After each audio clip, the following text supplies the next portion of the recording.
Yes, y'all.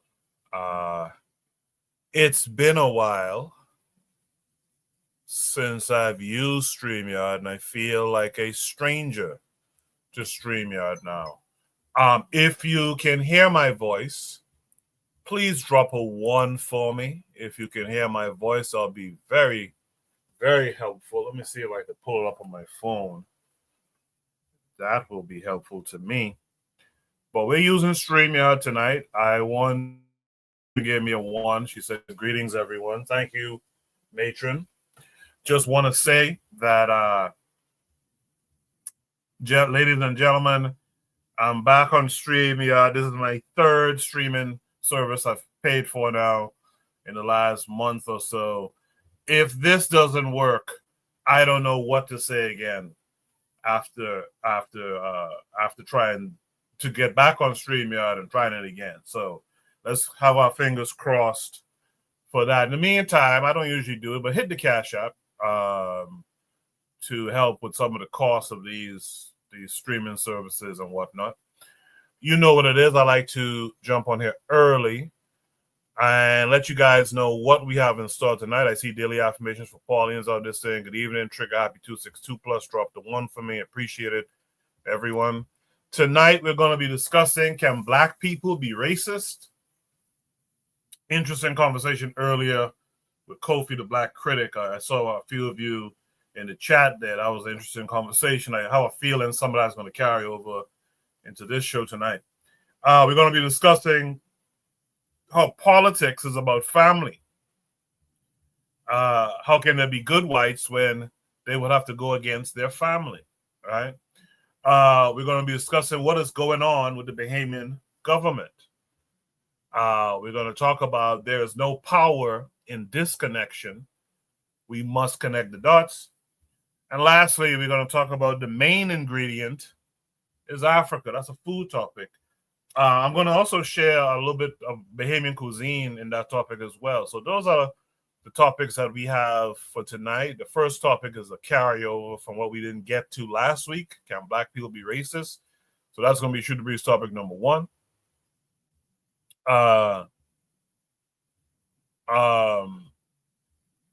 Jose is asking about the time. Yeah, in the States, maybe 2 weeks ago, we had a change in the time. So what do? We sprung forward. So we lost an hour about 2 Saturdays ago. We lost an hour. Time went from 1 a.m. to like 3 a.m. So we had the time change. You guys don't have the time change where you're at, Jose? So what we're going to do now is start the show officially. And on the other side, I'll drop Shoot the Breeze topic number 1, as well as introduce any and all of my panelists. So please stay tuned.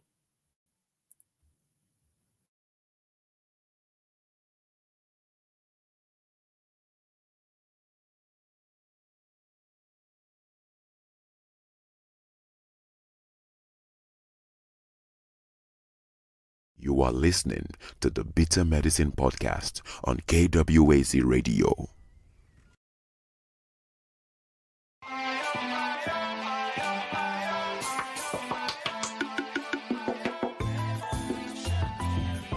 Welcome to the Bitter Medicine Podcast, where it's all about Black empowerment. Our show focuses on Black news and entertainment, arts, science, economics, history, people, and strategies that uplift, empower, and motivate Africans within the diaspora.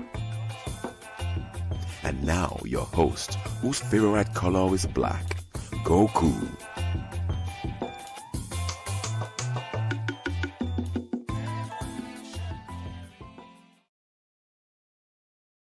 Welcome back to the Bitter Medicine Podcast. I am your host, Koku.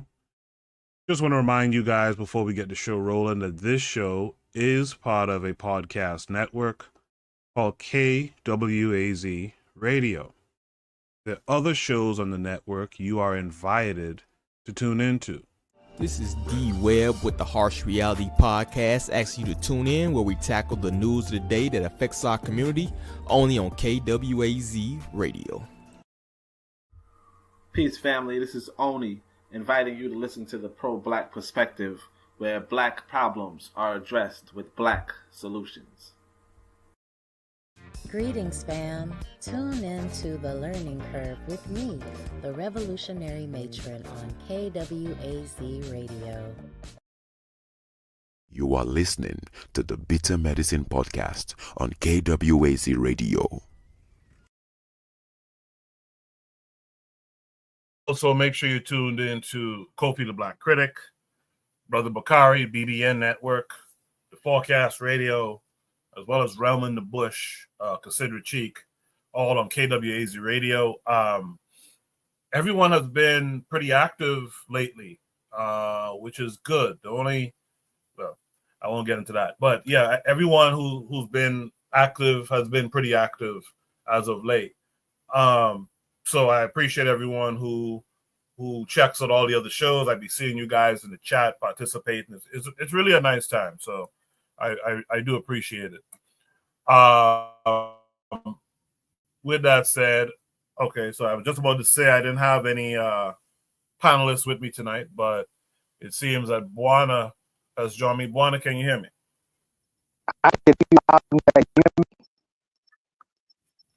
I can hear you, but your audio is clipping up badly.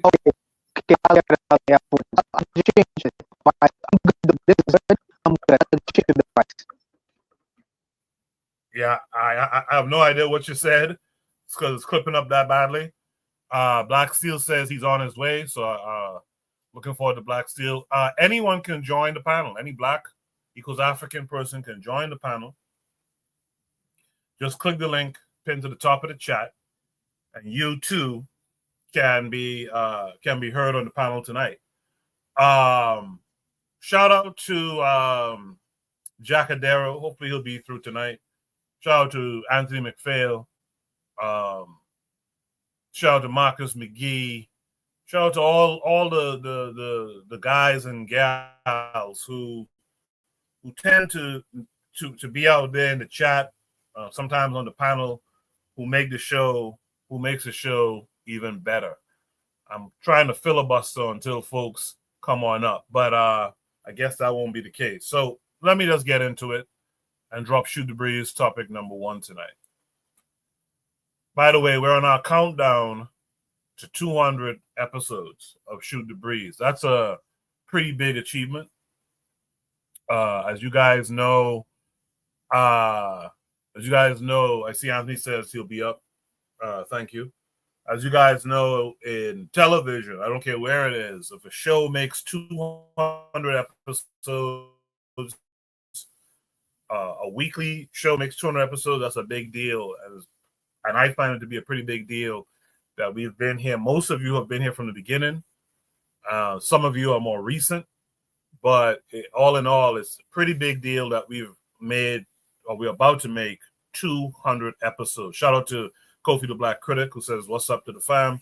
And RG Titan, who says, "Peace to the host in the chat." So I saw all of you guys earlier during Kofi the Black Critic's live stream. So as a part of this countdown to 200, I'm looking for ideas of how should we celebrate that 200th episode.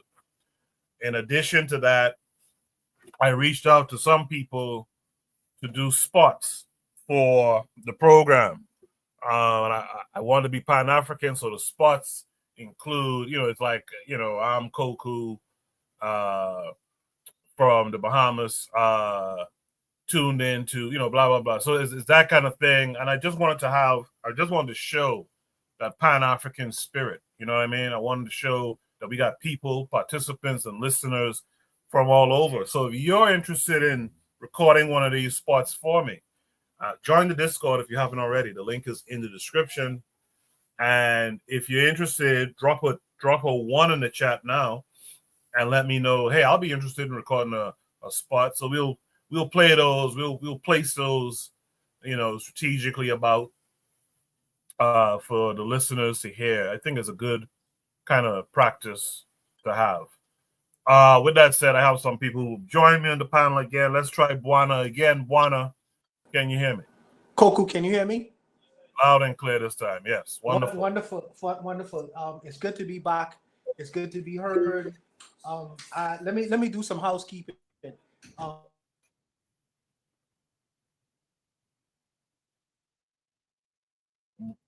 Why don't you dropped again? After you said we can't hear you. All right. Wani, you gonna have to fix that connection, brother. In the meantime, let me introduce Jose. Yes, sir. Yes, sir. Good evening. Good morning. Yes, sir. Greetings from the Netherlands. Yes, sir. Thanks for coming through. Yes, sir. Yes, sir. Actually, Jose, did I send you the message? I think. What message? Pardon me? Oh, on Discord, I sent a little script. I want some of y'all to record a MP3 file. It's just like a shout out type thing. I'll send it to you during the show. Okay? Yes. Yes, please. Yes, sir. Yes, sir. Let's see if Buana got his sound together. Buana, is your sound together? Oh man, I don't know what's going on with Buana. You know, there was some. It took a while before I could get in, and I even gave up on the app, and eventually even in the browser I had to fight some to get in. I don't know, like two-faced authentication checks and emails sent and all types of bullshit.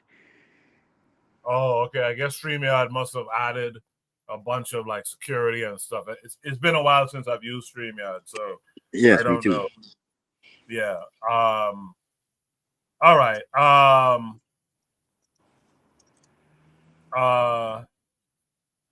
Daily Affirmations by Pauline said, Jose, hearing from you made me research the Netherlands. So that's pretty cool.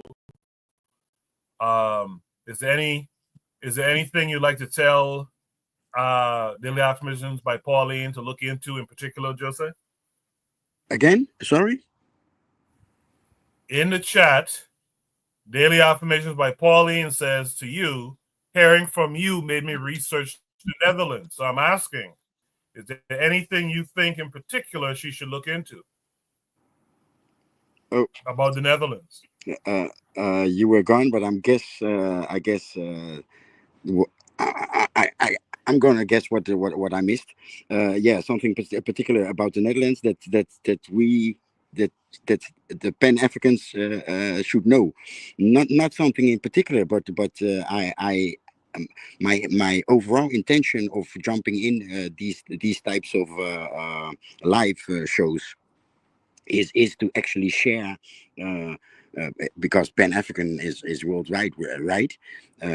So it's actually to share from this angle the black worldview. So you know that's why sometimes I have issues with American politics. I know America is the leader of the world, quote unquote. So the American politics, yes.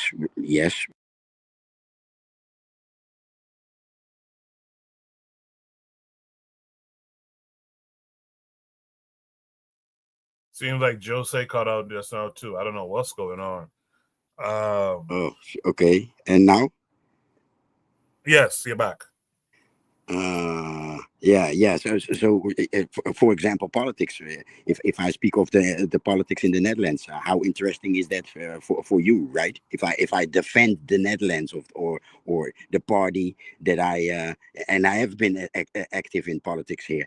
If I defend some type of color, left, right, central left, democratic, liberal. If I defend a Dutch party here, that would be odd, right? So sometimes I feel odd about how deep we are into American politics. But anyway, yeah, that's why I'm here, exactly to answer your question. but there's nothing specific.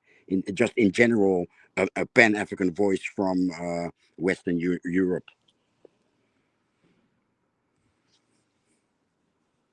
Hello. Appreciate that, Jose. Yes, sir. Appreciate that, Jose. All right, let's try Buana. One more again. Buana, you're gonna have to fix this connection, brother. I can hear you, but you're choppy. You're chopped up.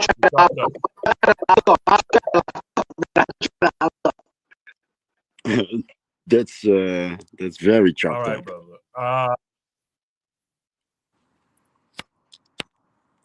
Yeah, very chopped up. That's worse than being in the Matrix. All right. You know what? Let's get the show on the road. Juana's connection, you know. I've done all this jumping through the hoops, but it's Juana. I don't know what device he's using, etc. But let's roll with it. Let's get to Shoot the Breeze topic number 1 tonight. What's going on? Oh, I know what it is. Hold on. Let's do this.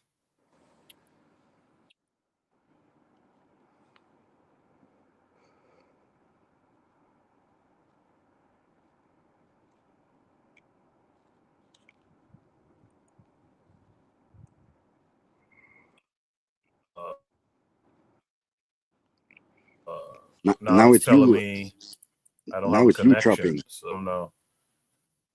Drop a 1 for me if you guys can hear me in the chat still. In the meantime, Shoot the Breeze topic number 1 says, can black people be racist? This comes with an attachment that takes us to X, or formerly known as Twitter. On Twitter, we have,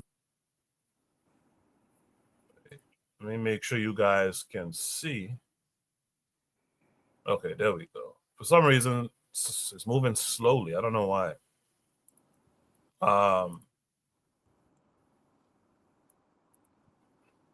Okay. So we're on Twitter, and this is a tweet from Tyler Oliveira. It says the most racist black people in America. So it's about a minute twice, and then we'll discuss it. These are the Black Hebrew Israelites, the most racist black people in America. White people are a virus. We don't hate white people. God hates white people. He created them to be hated. The only thing that a white person could give me is their life. The longer you exist, the more I'm oppressed. So when you come in, you actually step on the white man. We're very militant. We're not Christians whoop your ass. I know we're a hate group. We're labeled as a hate group. Matter of fact, we might be terrorists. When you see like a white baby, are you like, God, I wish you were aborted? When I see a white baby, I'll be like, he's gonna try to enslave my people when he gets old. Do you think racism is a good thing? I think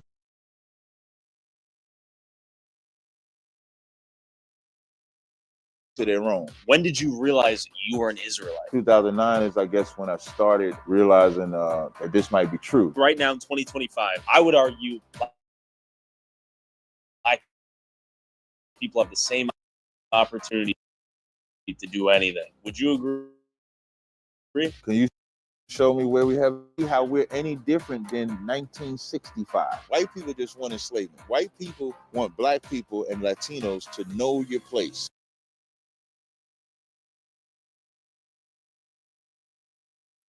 All right, I'm going to play that again. Let me just bring in some of the folks who are joining us now. Anthony, can you hear me? Anthony, can you hear me? Unmute your mic. I can hear you. All right, Buenos Aires. Yeah, I hear you, Coco. I hear you, Coco. I was in another room for a minute.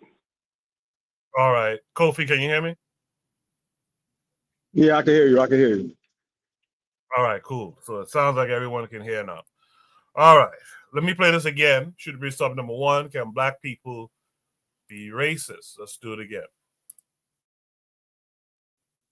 These are the Black Hebrew Israelites, the most racist black people in America. White people are a virus. We don't hate white people. God hates white people. He created them to be hated. The only thing that a white person could give me is their life. The longer you exist, the more I'm oppressed. So when you come in, you actually step on the white man. We're very militant.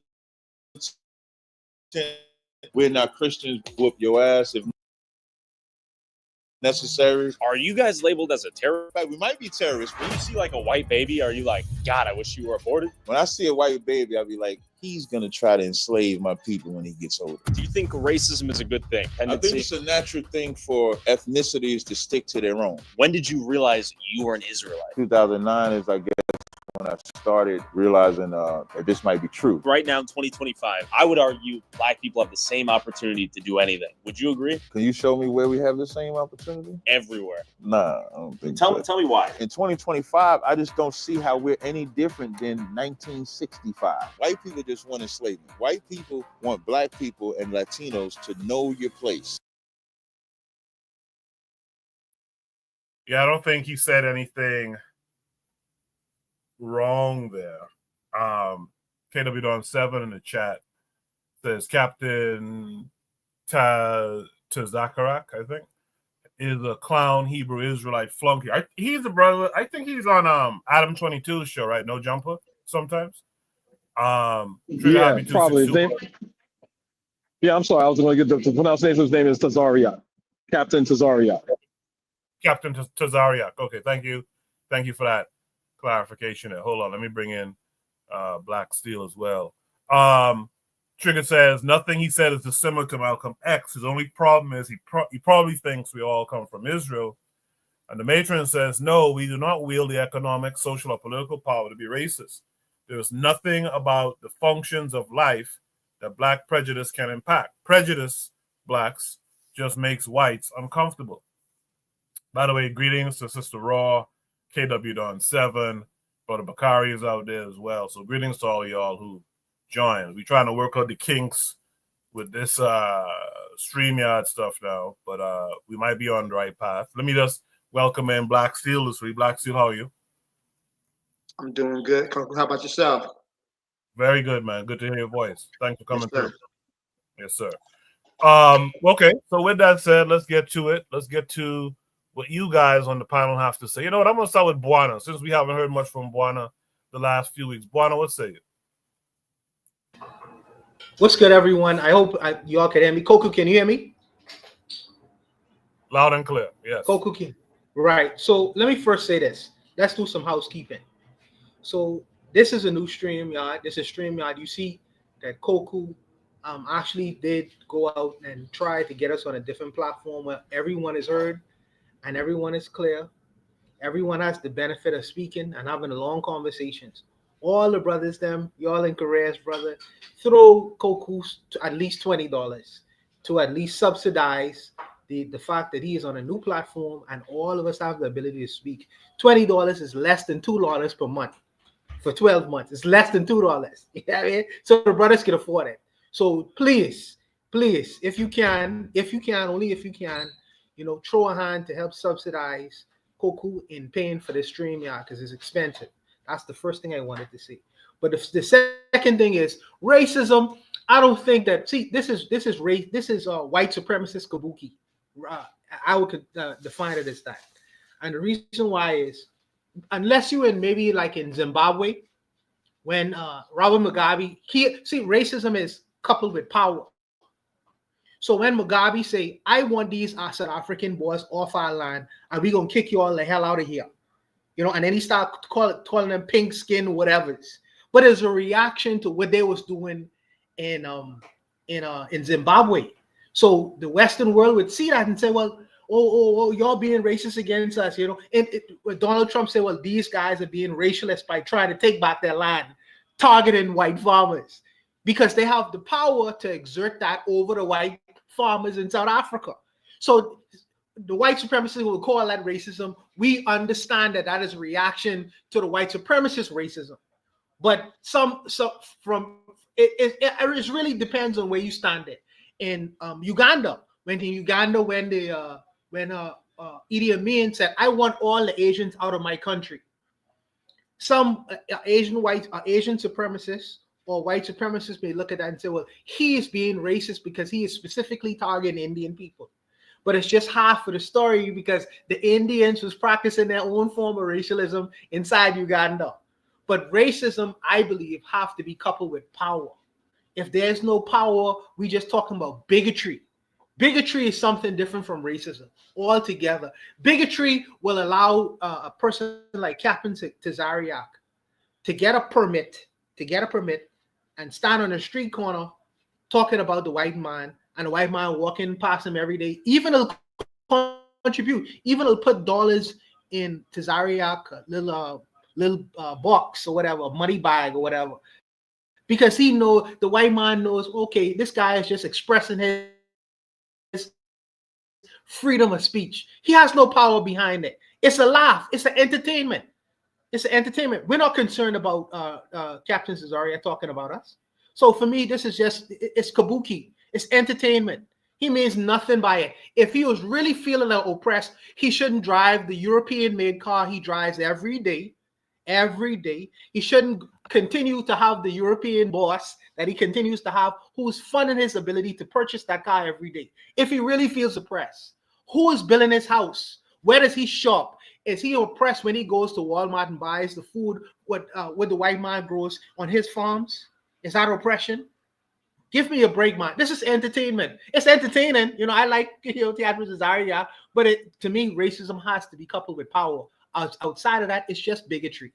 It's just bigotry. That's what I think, but that's my opinion on it. I'll leave it. That's an interesting take there. Let me hear from Anthony next on this one.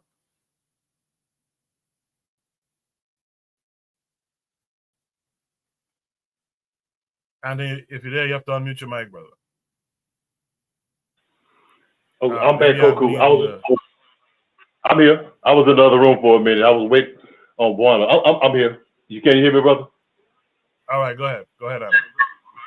Okay, yeah, it's pretty much the same thing that basically what Buana said, and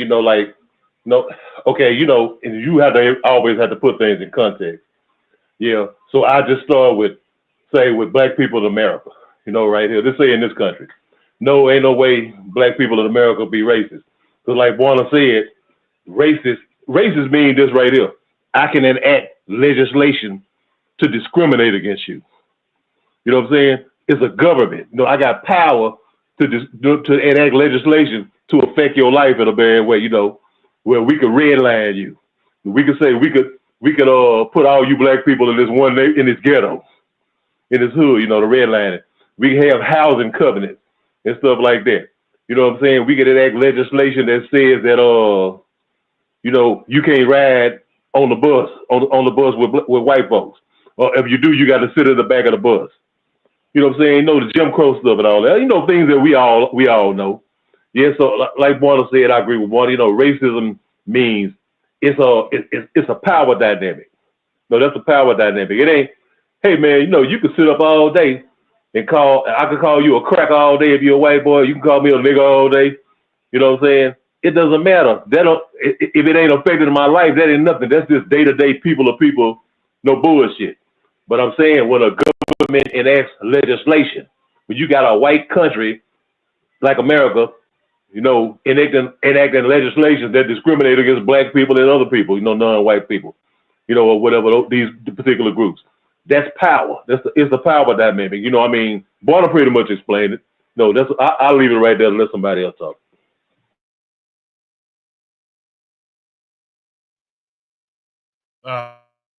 Thank you for that, Anthony. And thank you to Afro Native World for the super chat. He left a message. Let's get some funds submitted, y'all. I appreciate that effort, Afro Native World. Let me hear from Kofi. I'm curious to hear what Kofi has to say about it. Kofi, go ahead. This is I'm going to come from the religious standpoint of it. The first thing he said is that it's so hypocritical. First thing he said is that yes, I'm racist. It's okay to be racist because white people, because God said it's okay for me to hate white people. It's okay for me to hate white people. Isn't that the same reason that Europeans use Christianity? They think they're not Christians, they think they're Hebrews. So they think that they're totally different from Christians. That's why he made a distinction of saying, I'm not a Christian, so we're going to fight back. I'm a Hebrew. So, but the same reason, it's funny, the same reason why you think it's okay to hate black people due to religion, the same thing that white people did to justify their hatred towards African people. So it's extremely hypocritical. Now, this is a long, crazy rabbit hole. Now, I followed these guys for a while. I know I've seen Brother Tazariak. I gave DAP to Brother Tazariak because I used to go here in New York where Sonnet used to have debates with the Hebrew Israelites. It'd be him on versus Polite, him versus Shaka Utmost, Brother Jabari, and all them. So these guys have an ideology, which is a hypocritical ideology that we are, yes, we're black, but the different type of black people we are. Like if any guys know anything about the 5 percenters and the Nation of Islam, the Nation of the Gods on Earth, yeah, we're black, but we're a different type of black. We're not African black. We are an Asiatic black man, which is not the same as an African black man, right? So this is the ideology that they come from. Captain Cesariak said that one time that they are more closer to the white man than to the African. Because so in the Bible, the white man's tribe is called Esau. And the tribe of the Africans is called Ham or Canaanites. So they don't like Canaanite or Ham because, in the Bible, when the curse was happening, it says, say, cursed be Canaan. Cursed be Canaan and his descendants. So, of course, if you're a Hebrew Israelite, you're part of the chosen people. So you don't want to be the cursed people, which are the Africans. They had one time where Son Netter was like, introducing him to like a kid must have been like 14, 13, right? And him and the kid was chopping it up. Then Son Netter also, I think the Hebrew Israelite, they had like a picnic or whatever out in their house. And then he was like, well, Cesariak, this kid is from Africa. I forgot where from Africa he was from. So can he come to your picnic? He's like, no. And he's like, wait. You guys was just sitting there chopping it up, having a good time, having a good old conversation, agreeing with it. You were giving the young brother compliments and everything. Now he can't go because you find out he's African?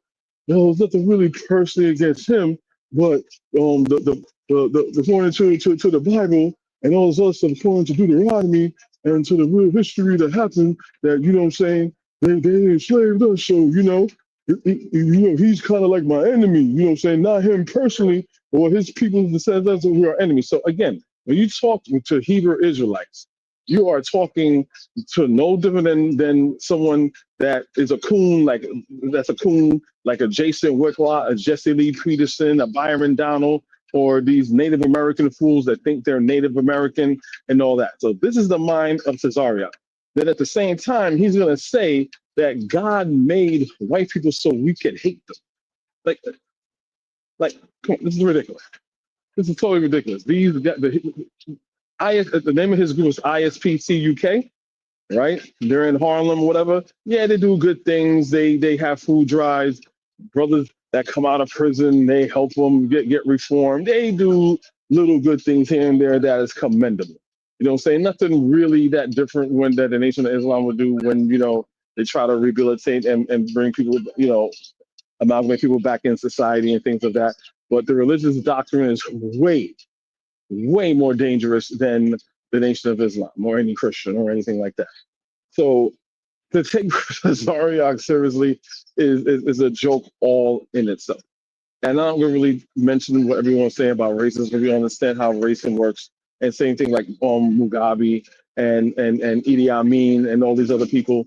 Again, these people saying, oh, you white people have to leave, you have to get out, that's reactionary to what white people have done coming into Africa, done to themselves. Black people, I said this on my live earlier, Black people cannot be racist. Yes, it's a power dynamic, but Black people are not going to other people's nations and messing with them and taking their resources and raping their people and decimating the whole place. So no, if Africans did that in the name of, well, I'm better than you, so I'm ordained by God, the same God that Cesariak is talking about, I'm ordained by God to do these things to you, then that would be racism. Black people, African people, are on their own land defending foreigners, East Indians, Chinese, Europeans from encroaching on their land, and they're reactionary. And I think someone said also, why is that seen as racism? By you defending yourself as racism. It's like when they had us in slavery and the white people just think that you should be subservient, but if you try to run away, oh, there's something mentally wrong with us. Right? So a slave running away, the pseudoscientific term for it was called drapetomania. Why would a Negro run from his master? He must have drapetomania. You know, so it's totally a joke. I'll leave it to the panel, pretty much. That's it. Kofi, let me just read a couple of comments here. One of them is directed towards you. KW Don 7 says, even if we could be racist, we love white people too much to be racist against them. Trigabi 262 Plus says, Kofi, love him horseshoe logic. Just because a political conclusion comes to the same point does not mean they are identical. Trigger goes on to say, it would be like saying black people have the same reasons for not wanting to date outside of our race. Lastly, well, not lastly, but Trigger says Africa is the cradle of civilization. And then lastly here, he says the issue with Israelites is they make Africa, if they hate Africa, and focus on the extension and not the origin. So I'm going to let Kofi respond to that one comment that was directed to him. Kofi, what say you? I mean, he said some things that was true, and he said a lot of things. Basically, that's an assumption. Now, I'm not trying to cause conflict or whatever. I don't know what Trigger Happy situation is. He's he's a very good contributor. I appreciate him coming on my channel. I appreciate him on this channel. And he says a lot of things that I agree with a lot. He's a very important, person that contributes to this channel. I'm just wondering why he never shows up, because I would like to have a conversation with him. Because a lot of things he's saying, he's insinuating, and I think this is spillover from the live that I had earlier today, saying that like I'm trying to coddle white supremacy in some way, but it's a very simplistic attitude you have, and I've proven that saying that. So he pretty much agrees with Cassandra and Forecast that all white people are evil.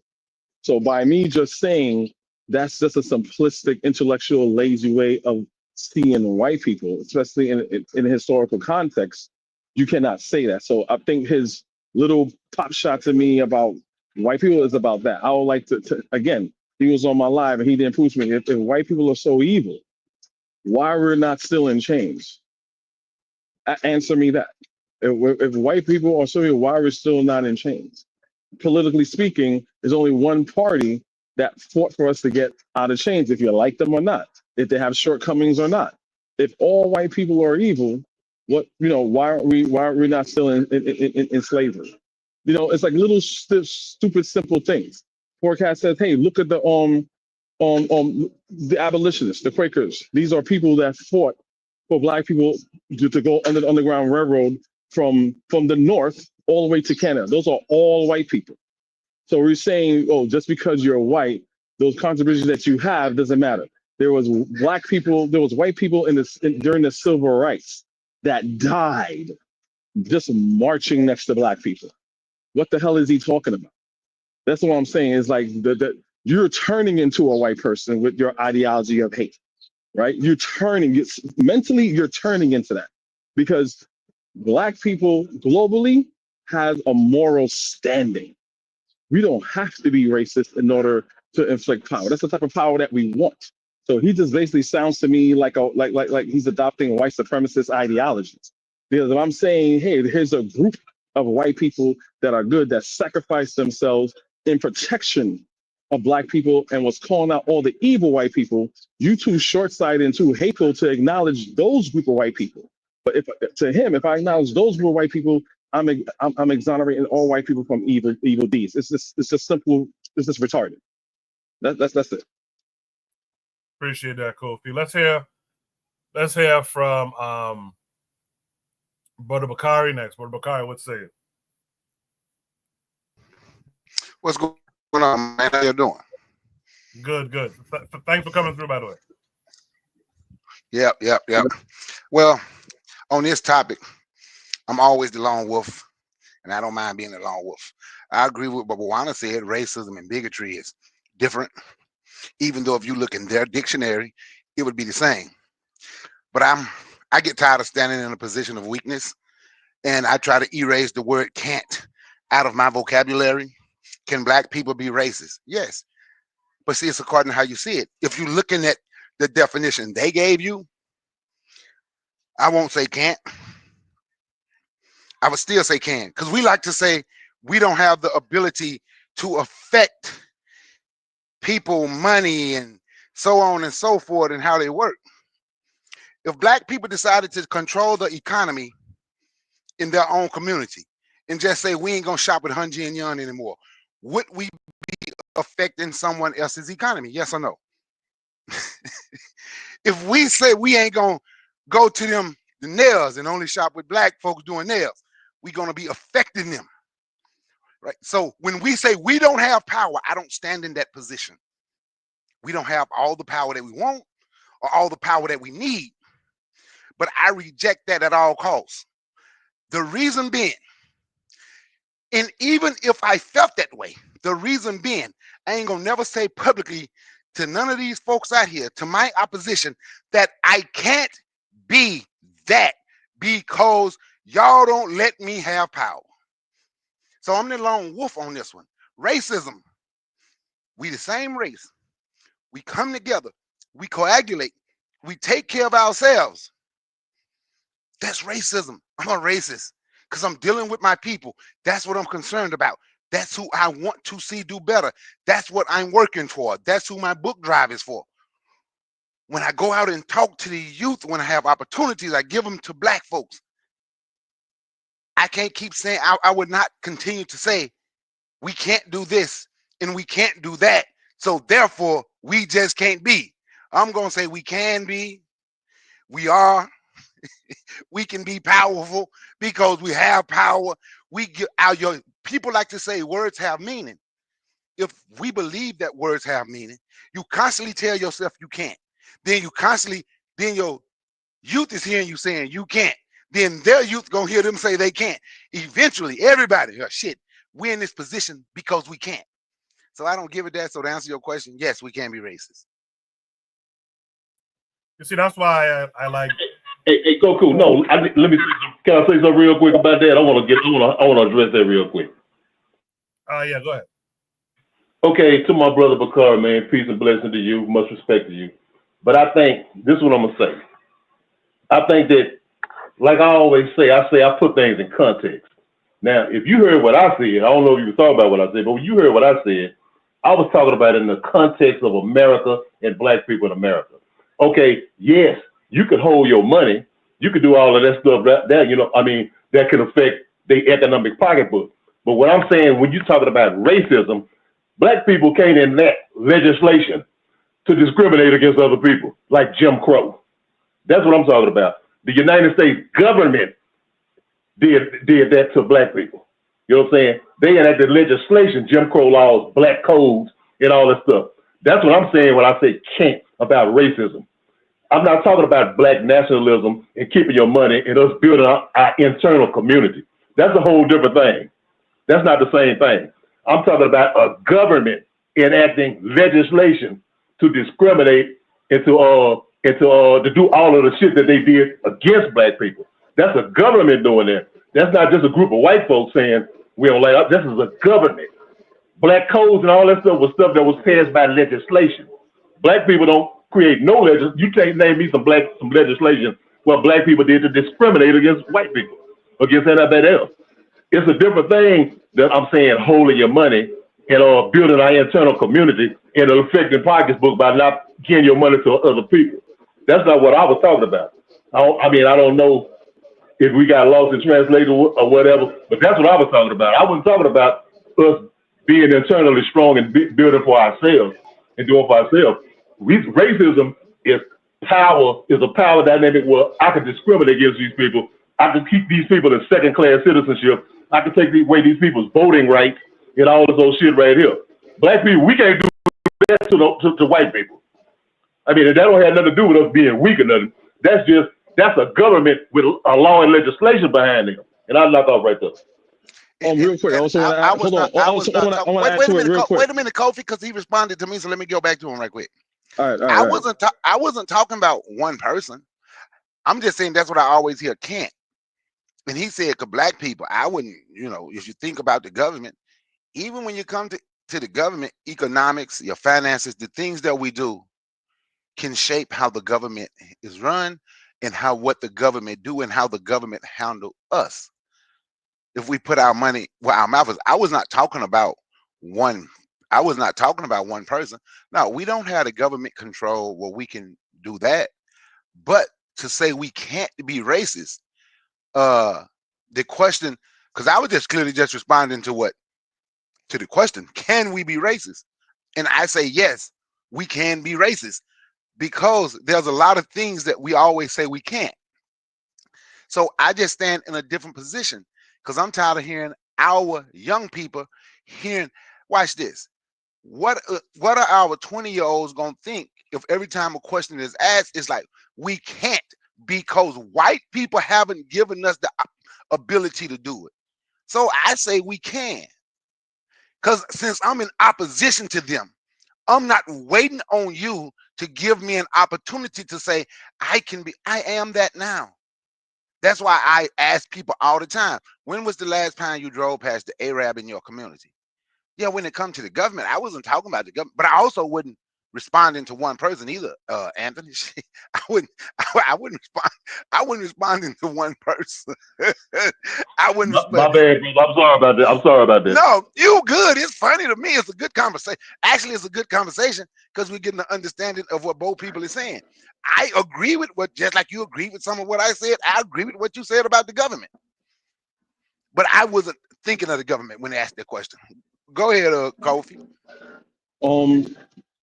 I think when you mention about, hey, look, I'm racist because I want to shop with my own, make sure that my own people are good. That's just preservation. Self-preservation doesn't mean, well, I hate all other people. It's like when someone says, hey, I love black people. Oh, that means you hate white people and Asian people. Like, no, I didn't say that. I didn't say that.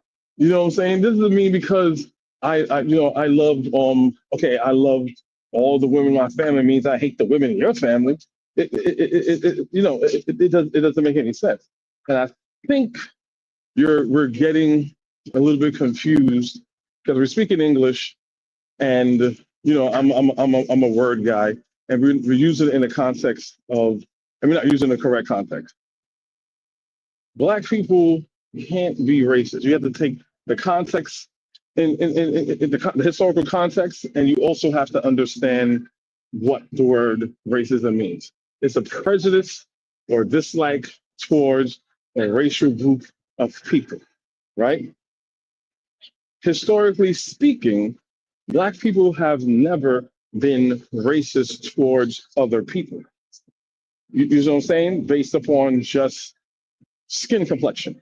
That's all that it is. Yes, people fight historically, wars or ways. Yes, that's through like, oh, I don't like this person's particular culture. I don't like what this person is doing. He has more than what I have. I want that. It's nothing. It was never anything personal to okay, based upon something that shallow as, oh, the color of your skin, I don't like who you are. So no, Black people can't be racist, Brother Bakari. We could be, again, it's a part of self-preservation and us knowing that we're being attacked, we're on the defense. So if we're prejudiced of white people, or we don't want to work with white people or deal with white people as a group, that's called preservation, because historically, we have been through one of the worst things ever historically on this planet, dealing with white people. So when you say you're racist, you're putting yourself on equal footing as white people that, yes, I'm going to subjugate people. I'm going to do this to people. So if you were due to like some type of alternate universe where, I don't even have to do that. Black people who has been in the state of ruling the world thousands of years ago, and they never really just subjugated people based upon the fact of their skin complexion. It was never a thing, unless you could point out where that used to be a thing. That was never a thing. So when you're saying Black people are racist, you're saying this, so that means possibly there could be Black Nazis, there could be Black KKK. No, not in this universe, not on this planet. On planet one, it's not happening, because whatever we do that may seem quote unquote racist is in defense of what happened to us. That's why black people cannot be racist. And I'll just end it right there. And you know what? And that's your opinion, Kofi. But I'm gonna say again, you ain't gonna get me to use the word can't. Black people can be just black people can be racist. See how you wait a minute. I never said hate. See, I told you if you look at their definition, I didn't use their definition. I said that clearly. Because racism, bigotry is the hatred. So they have racism and bigotry as the same definition in their dictionary. So if you use their definition, so what I did was I decided to create my own definition. And black people can be racist. And if you say we can't subjugate nobody, watch this. So what's your definition of racism? Wait a minute. What's your I'm asking only for clarity so I can understand you more further. So what is your redefinition of racism? A group of people from the same words getting together, taking care of one another. We controlling our economics, we controlling our future. We are black people. That's what we're supposed to be doing. It have nothing to do with hate. That's preservation, Brother Bakari. That's not racism. But look, you have the watch this, and you have the right to say that. So let me finish. I have the right to say that because I understand English. Kofi, let me finish. English. Kofi, let me finish. Kofi, let me finish. You talk for 3 minutes. I listened to everything you said. I listened to all your mumbo jumbo. Yeah, let him rock up. Let him rock up. And at the end of you speaking, I still heard a black man will say where millions of people can possibly hear you, where everybody can hear you say, no, we can't. You ain't gonna get me to say that, so please stop trying. Ain't nobody gonna get me to say that. I take that from my vocabulary. I keep telling y'all that. Words have meaning. You can't. We can't subjugate nobody. We can't do this. We can't affect people's families. We can't affect people's jobs. I just explained to you how you can do all of that if you control your community, if you control the economics in your community. I just explained how we could do that, but we still hold on to can't. That's your opinion, Kofi. I didn't say you was wrong, and I didn't cut you off, and you can't convince me that I'm wrong because I know I'm not. But that's probably the reason why I'm the person over the last 3-4 years been asking people, when did you spend money with Arabs? When did you spend money with East Indians? People on the panel and heard me ask these questions. People can ask me that, but I can tell you the last time I did because I don't. I would do things. I'm strong enough to stand out by myself. When people ask me why I don't, I tell them. They don't have to follow. I tell them. Eventually, I got a couple more to follow. Then I got a couple of more to follow. But you ain't going to get me to say what we can't be. Then you give the reason why we can't be, and I explain to you why we can. Brother Bakari, can I ask you a question? No, hold on, Bwana. I gotta respond to that. Because I think Kofi, make it brief for me because I got other panelists who we haven't heard yet, okay? So brief. All right. Brother Bakari doesn't understand the words that's coming out of his own mouth, right? Respectfully.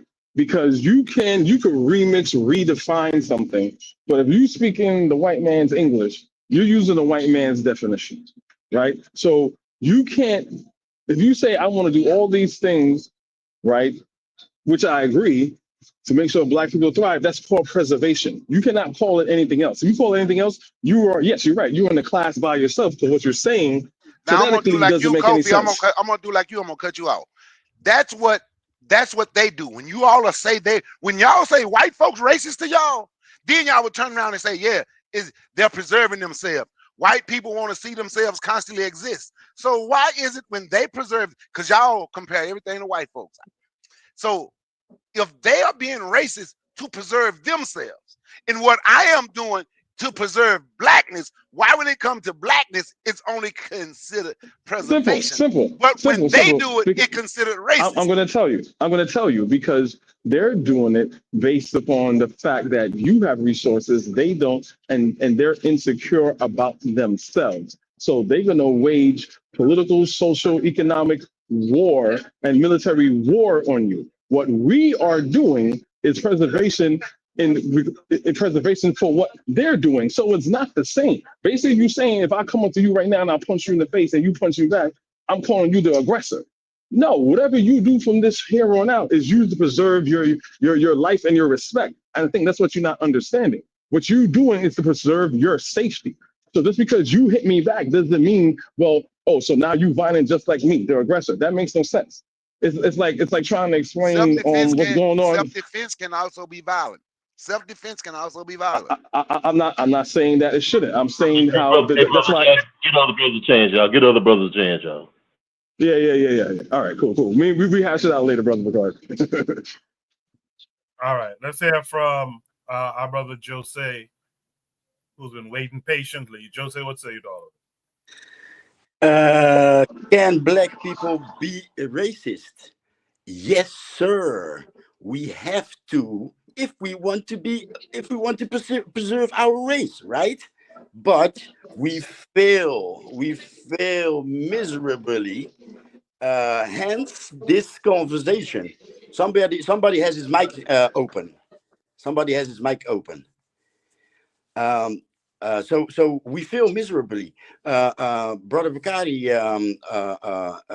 actually one of the points that I wanted to touch, Brother Bakari already did from another point. I wanted to launch it from group economics, right? So it's what is group economics? You give your people a job, so you keep other people's from not having that job, right? You buy at your shop, so you're not bringing money to the other creeds and races. So yeah, preserving yourself is one of the things. Is culture, of course, but the what makes us Pan-African is preserving the race. So how can you preserve the race and not be racist? We feel miserably. We are so afraid. We have to make the white man guilty of racism, and to keep that intact, we cannot say that we can / even must be racist to preserve ourselves. It's some kind of psychological lock that we have talked ourselves into. We cannot be racist because racist is a system. This, that, and the third. But we have been canceling people. Oh, this people is racist. Find out where he works and have him fired. Right. So I mean, these definitions. What is the actual deed?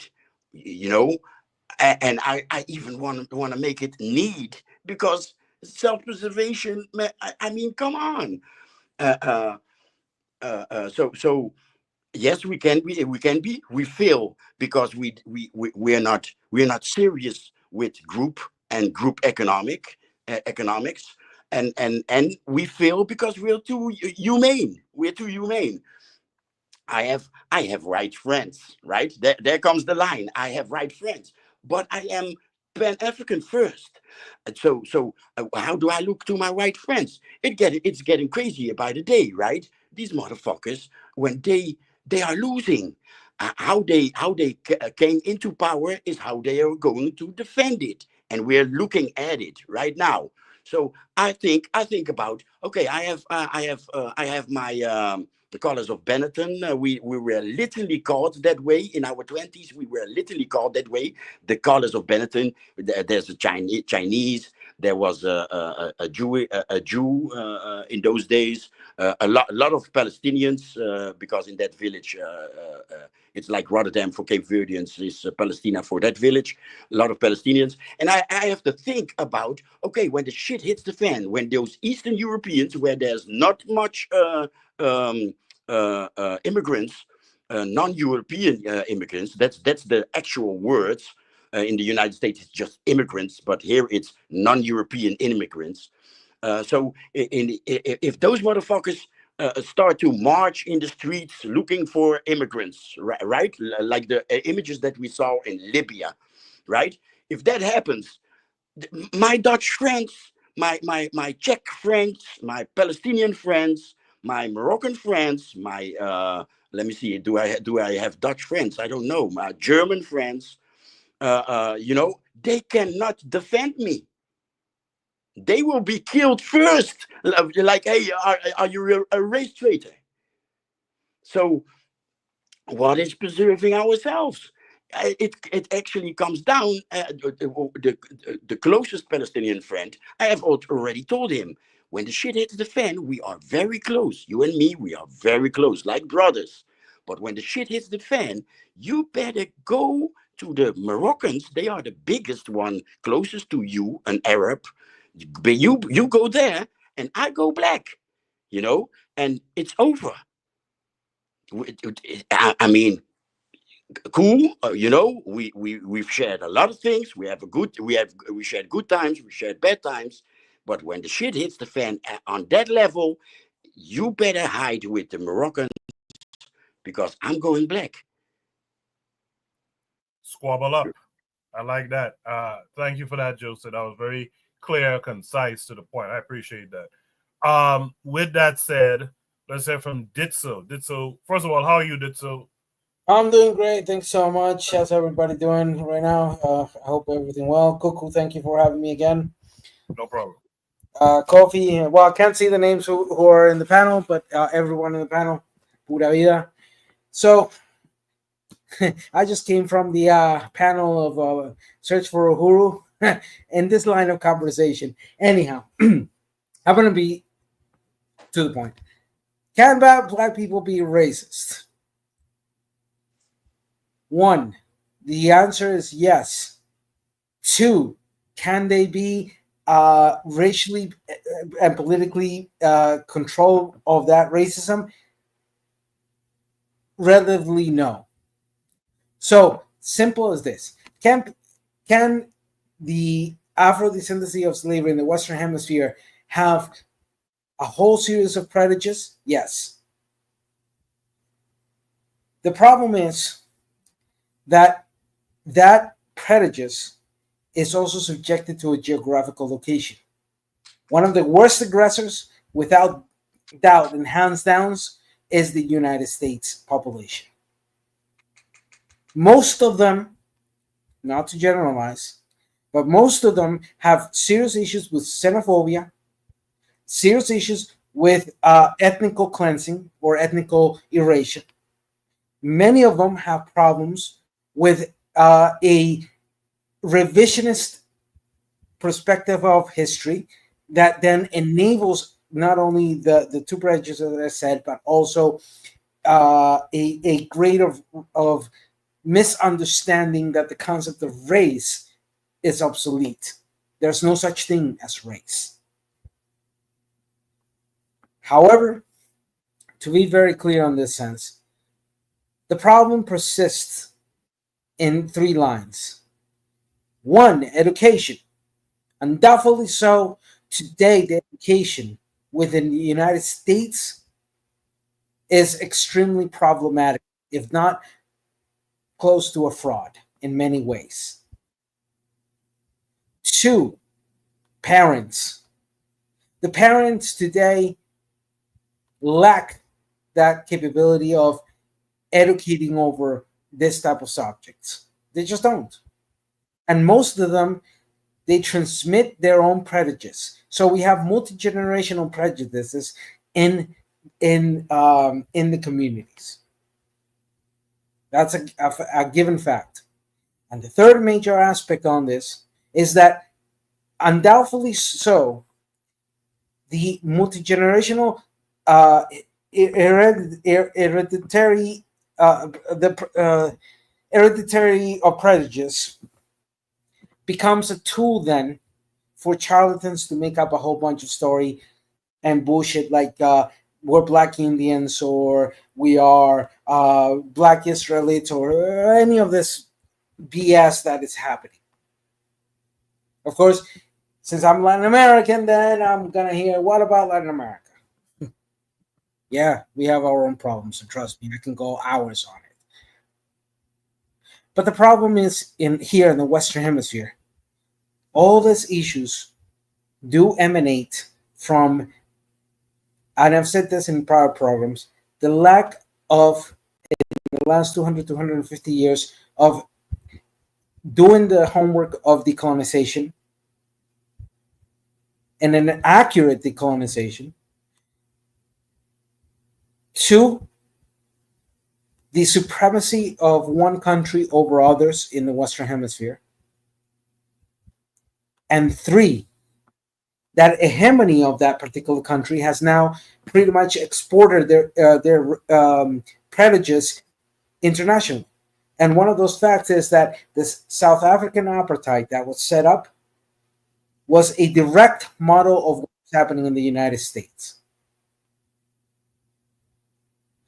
So in this aspect, can Black people, can the U.S. born Afro-descendancy of slavery be prejudiced? Yes. Can they be racist? It's relative to the context. Can the Latin American Afro-descendancy of slavery be racist and prejudiced? Yes. So in that sense, we have to understand and learn to differentiate. It is accurate to say that the implementation of racism through governmental policy and those who control those policies is a reality. But at the same time, the internal issues and misguidance of families and individuals of those families contribute to enable the sustaining of those forms of governmental policies. One can be easily broken down, like what happened with the civil rights in the United States and many other events throughout the Western Hemisphere. The other one requires a sincere and honest conversation in regards to cultural, social, relations, beliefs, and interrelationships in that aspect. With that, I conclude my point, and I hope I was clear. Thank you for that, Dit. So, last but not least, you've heard everything everyone else had to say, and I know it's a lot of stuff was said in the chat, on the panel, but Black Steel, take your time, give us your thoughts on can Black people be racist? So I'm a preface that we're absolutely not, right? Absolutely not. We shouldn't want to be racist. And I am saddened and disgusted by those people on the panel who think that we should be racist. It's mind-boggling. So first of all, let's define racism, right? Because words have meaning. You can't just make up a meaning to a word just because you feel some type of way. That's not how it works. Words have meaning. I can say red, purple, orange, dildo, right? But I could just make up a word. Oh, that's a dildo now. No, it's not how it is. Words have meanings to them. All right. So racism now, discrimination or antagonism by an individual, community, or institution against a person or people on the basis of their membership in a particular racial or ethnic group, particularly one that is a minority or marginalized. So that's the definition if you look it up in the dictionary, right? That's the definition. But then also too, there's a sociological definition of racism. So from a sociological standpoint, racism is the laws, policies, ideologies, and barriers that prevent people from experiencing justice, dignity, equity because of their racial identity. All right. So if you go by a sociological definition, Black people cannot be racist because there's no laws that white people can't buy houses in a certain area. We don't have it on the books where white people are 3/5 of a person in the Constitution. We don't have it where white people have to pay more for their home loans than Black people do. That is not what we have that currently exists. Not only that, we shouldn't want that. So what people are describing Black people working together, preserving themselves, that's great. That ain't racism. We shouldn't want it to be racism. Black people, what white people call racism from Black people, the reality that is Black people's response to being hated for thousands of years. So this Hebrew Israelite, and I have my problems with the Hebrews. I'm not going to get into that right now. But his feelings about white people doing this, okay, white people have earned that. They've earned that. As a collective, they've earned that. It's not to say there aren't some decent white people who've tried to push against that, right? But as a group, as the course of white civilization, Western European civilization is a course towards omnicide, not genocide, omnicide, the destruction of all things. It was a white dude, Derek Jensen. He said Western civilization has a death urge. All right, they have an urge to destroy not only each other but themselves.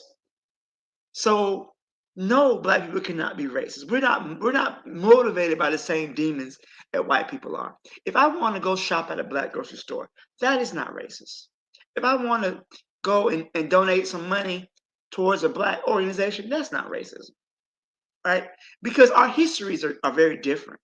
White people have committed genocide on every inhabited landmass. Black people have not. Black people are what they call, white people are xenophobic. Black people are xenophilic. We always hear about black people inviting somebody to the damn cookout, right? Let somebody know how to dance a dance. You know, they could do the cha-cha slide or whatever dance we do. Hey, bring them over. It's fine. Come on over. They'll be the first ones to give somebody a plate. I always hear these biracial people talk about how they're not accepted by their white family. Every biracial person I know was accepted by their black family. I've never known a black person, a black woman, to neglect her grandchild because she's not fully black. White people do it all the time, all the time. White people do it all the time. Get that nigger out of here. That's what they'll say. But no, black people are not racist. We cannot be racist because we do not have the ability. And I know some people like that word can't. I'm sorry. It's reality. You can't fly. You can't lift a ton. You can't do it. I'm sorry. You can't see through walls. You're not Superman. It's reality. All right. But black people, no, I don't believe we have that desire to be prejudiced. I mean, we might be prejudiced, but our prejudice is based on our history. So black people have experienced centuries of oppression. That and white people have earned this. They've earned it. Any skepticism we have towards dealing with white people is earned because fucking crackers. Okay, I'll be the one to say it. Fuck them. They've earned it because they've done everything possible to our people. We've never had black people burn white people alive for fun. We've never had black people haven't castrated white people and made them eat their own penis and then set them on fire. We haven't done that to white people. But they've done it to us. We haven't cut open pregnant white women and stomped the fetus to death. We haven't fed white children to alligators. And we shouldn't want to. I certainly understand black people want to defend themselves. I certainly understand dealing with white people in a way to where they can't hurt us anymore. But we should not want to have that level of barbarism towards any group of people.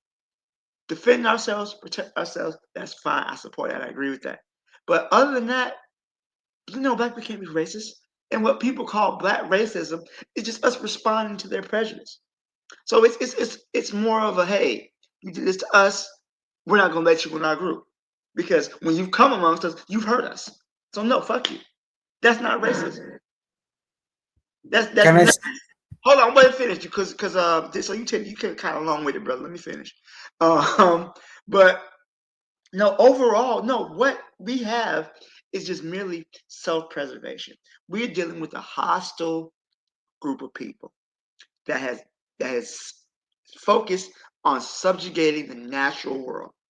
You can't name a group of people, white people, have not been amongst and try to fuck them up. You can't name it. The Australian Aborigines, check. Indians, not Native American, but actually India, check. Arabs, check. Latinos, check. You can't name it. They just released the JFK papers, right?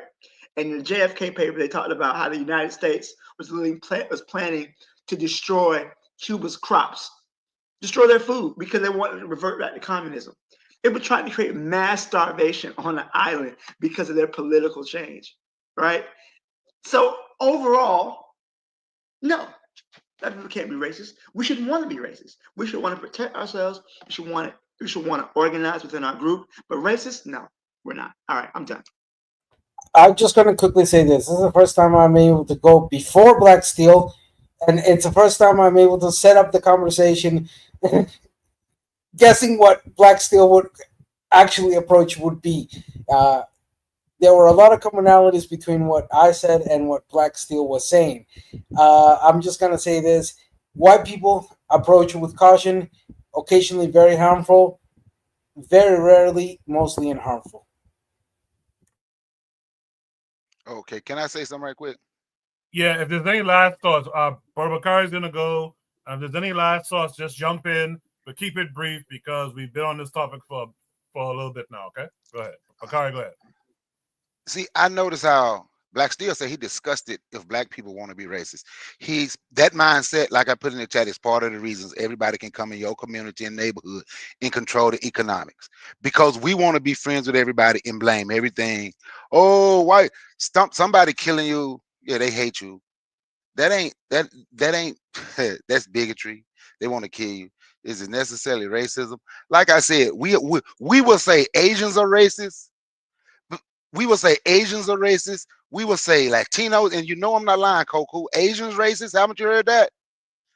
Latinos racist. Haven't you heard that? We will say everybody is racist. They don't own nothing. They don't control nothing in the government. Now they do control black people neighborhood because we got a lot of mindsets like Black Steel. But they don't control nothing in the government. What do they control? But they can be, everybody can be, except one group of people. We always have to hold on to can't. Then Black Steel start the stuff that he used for examples just wasn't good. He said Superman, that's a fake show. You can't fly. No, I can't fly. I don't have wings. We ain't talking about flying. We're not talking about flying. We're talking about being racist, shutting people out your community. But that's our community. Won't shut nobody out because we think everybody is supposed to be the same, except but we just against white folks.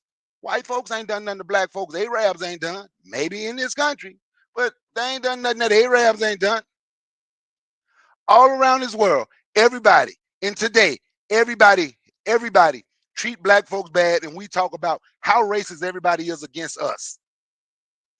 But then we would turn around and say, we can't be and we shouldn't be. So don't complain about nobody being racist then. Since black people shouldn't be, don't complain about nobody being racist. It is what it is. Black people is in this position. Black people will stay in this damn position because everybody else is going to be racist, and black people still holding out their hand looking for a friend. One quick question. When you're saying we, are you referring to the US base? I want to ask Brother Bakari a question, but go ahead, Ditto. So yeah, no, what I was asking in that sense of Brother Bakari right now, the question is, when you're referring to we, are you just referring to the black population of the United States, or are you implying a more broad diaspora sense? Well, we said black people, so I was talking about black people, period.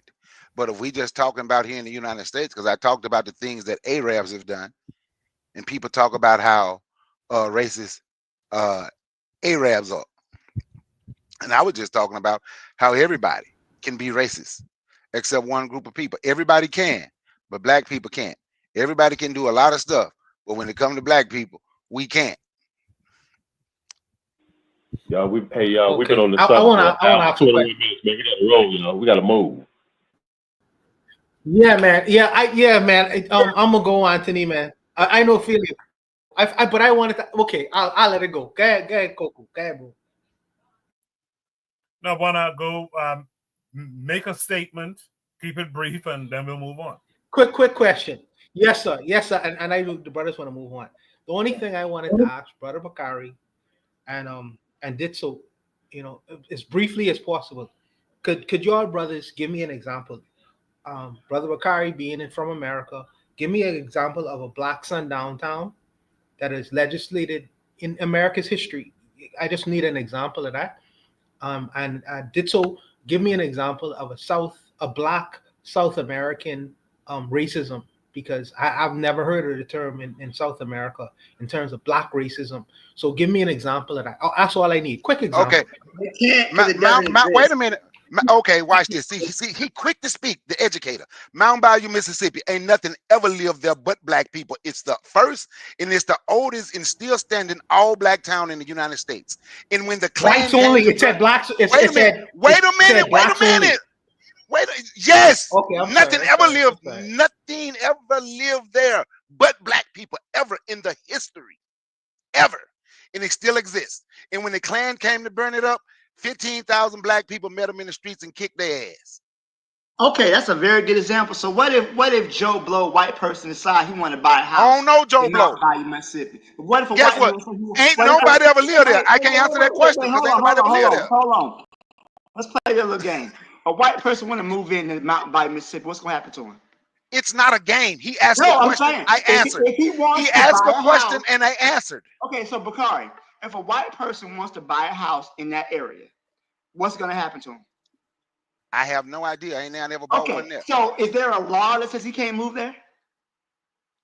No, there's no law in There is no law saying black. Okay, so There's no law. Wait a minute. So there's no action. show me. No. There's no law in So if a white 2025. person want to move into Mountain Bayou, Mississippi, right, and he move his house there, are the black people gonna burn his house down? Probably not. I don't know. Okay. Ain't there. But black still. You are speaking in hypothetical. What I'm speaking is fact. No. Now I never lived there. You are speaking in what if. I'm not speaking what if. But You saying what if? Here's the thing, Bakari. It's my point, right? Racism manifests its way in particular ways, right? So when black people would move into all white towns, they would be killed. When was this? Let's see. You ever heard of Cicero? Have you ever heard of a town in Illinois called Cicero, Illinois? Yeah, I know what Cicero, Illinois is. Have you ever heard of Anna? Ain't no niggers allowed, Anna, Illinois. So these are what these are sundown towns, right? If a black person was in this town after dark, they could lose their life, right? When? There's no equivalent with black people. Even in your city, Mississippi, right? If you find a white person in that city, no harm would come to them unless they were causing the problem. If it was a regular old white person walking their dog, nothing would happen to them. If a white person wanted to buy his home in that city and he wasn't bothering y'all wouldn't mess with him. Whereas with white people, they would kill this black person. They've done it in the past. Okay, I got it. Do you want the answer of the question on Latin America? Hold on. You asked me a question and I answered, Bawana. Hold on. Bawana asked a question to Bakari. He answered. Now let Ditso give a brief answer so we could move on to the next topic. Yeah, Ditso, real brief. Yeah, but we're not simple. One example of racism and situation in Latin America happened in my country.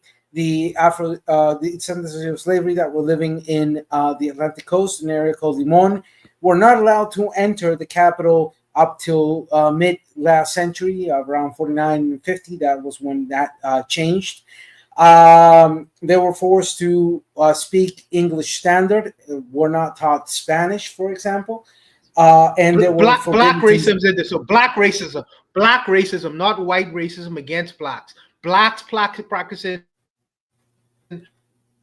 Okay, so black prejudice and xenophobia as a cultural modern situation. We have seen it, for example, in the relations of indigenous with black communities.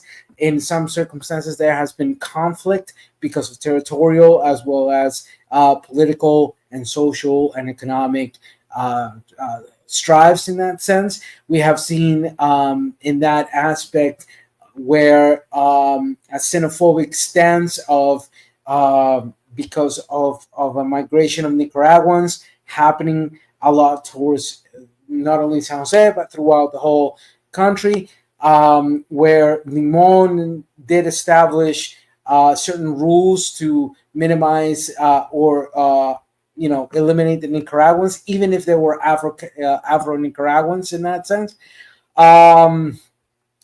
Those are the major examples I can, off the top of my head, I can remember in that sense. But again, as I said in my conversation, and I want to be very clear on this, I gave the clear sense that Black people can have prejudice, but that prejudice exercises power they cannot. I established that in the point I was making. It is a distinction I made clear. We feel. We can be, but we feel. Well, that was a good conversation. It went a little long, but it was a good conversation all the same. Let's move on to Shooter Breeze topic number 2. We could always bring conversations like that back again, because the thing is this too. Let me just say this. In a forum like this, you're not going to change someone's mind right here tonight. You got to prove your point over time. And so if anyone wants to continue that conversation, join the Discord. If you haven't already, post a topic that's a follow-up to this conversation. All right. Shooter Breeze topic number 2 says, politics is about family. How can there be good whites when they would have to go against their family? This takes us to another post on X. Let me make sure you guys can see it. You can. This is from JMK. It said, it quotes, "I have ties to Israel. I don't want to see Israel go up in flames more than anyone else." That was Jill Stein. So let's watch the full clip. Very short clip. Might play it twice. The long-term concerns of Israel. I have many ties to Israel. My background is Jewish, and I grew up going to Sunday school every Sunday as a Reformed Jew. My grandparents came to this country fleeing pogroms in Eastern Europe.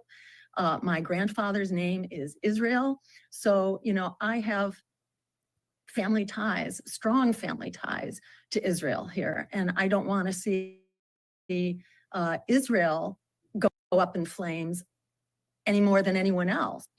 I have many ties to Israel. My background is Jewish.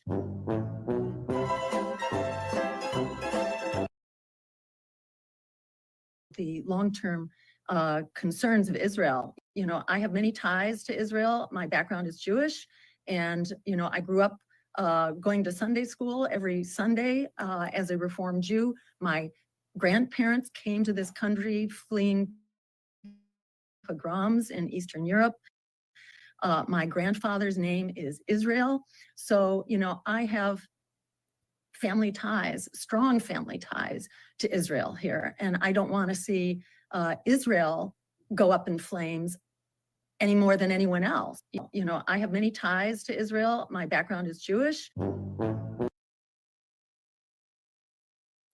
All right, there goes Jill Stein. In the chat, After is out there, and Marcus Garvey is out there.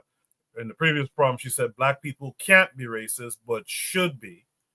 After says, if there's evidence of one quote-unquote good white, that answers the question, doesn't it?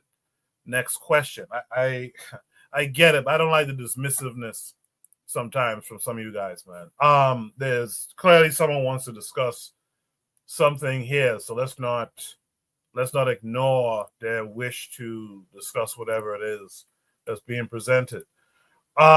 With this said, guys, please keep it brief going forward.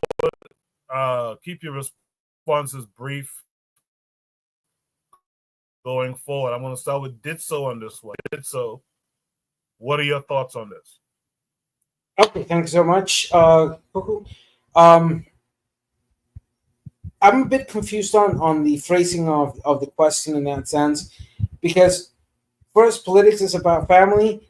Technically speaking, to a degree on the etymological definition of politics as the issues of the public.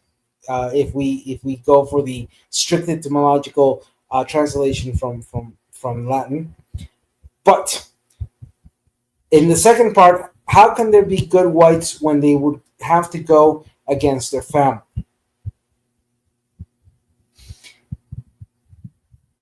Let's be clear on this.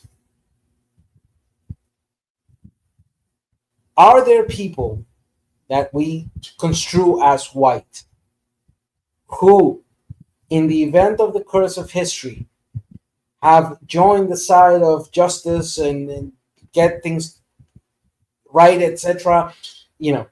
Sure, they are.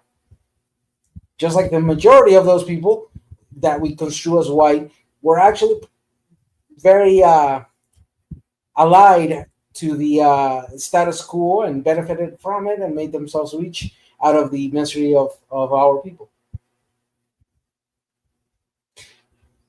Judge them by the content of the character, not by the color of the skin. Is that only applicable to one side, or is it applicable to all sides in the sense of how we can approach this? Are there white people out there that will go against the traditions and status quo within their family? Sure. Just like there are black people that will do the same. But in the circumstance of the subject in hand, all I have to say is language does matter, and the way we phrase things does matter. So I have to admit that I have a certain misunderstanding as to the direction of the question in itself. But that's all I'll leave it at. I appreciate that, Did. So I'll throw this out to the chat too. Do you agree that politics is about a family? And I guess the second part of that is it possible for family to go for someone in a family member to go against the family? So that's something I'd like to hear the chat discuss a little bit. I know Trigger Happy is adding his thoughts, but that's something I'd like to hear a little bit. And I'd like to add too, I think the issue and why this is why I don't like Alphas trying to kind of dismiss it. I think the question is a question for us to really look within ourselves and stop hoping for some good white guy. We got to give up this thing of trying to, hoping that there's some good white folk and just focus on what we got to do. But I digress. Let me go to Jose next. Jose, what say you? Yes, the mute button. I'm sorry.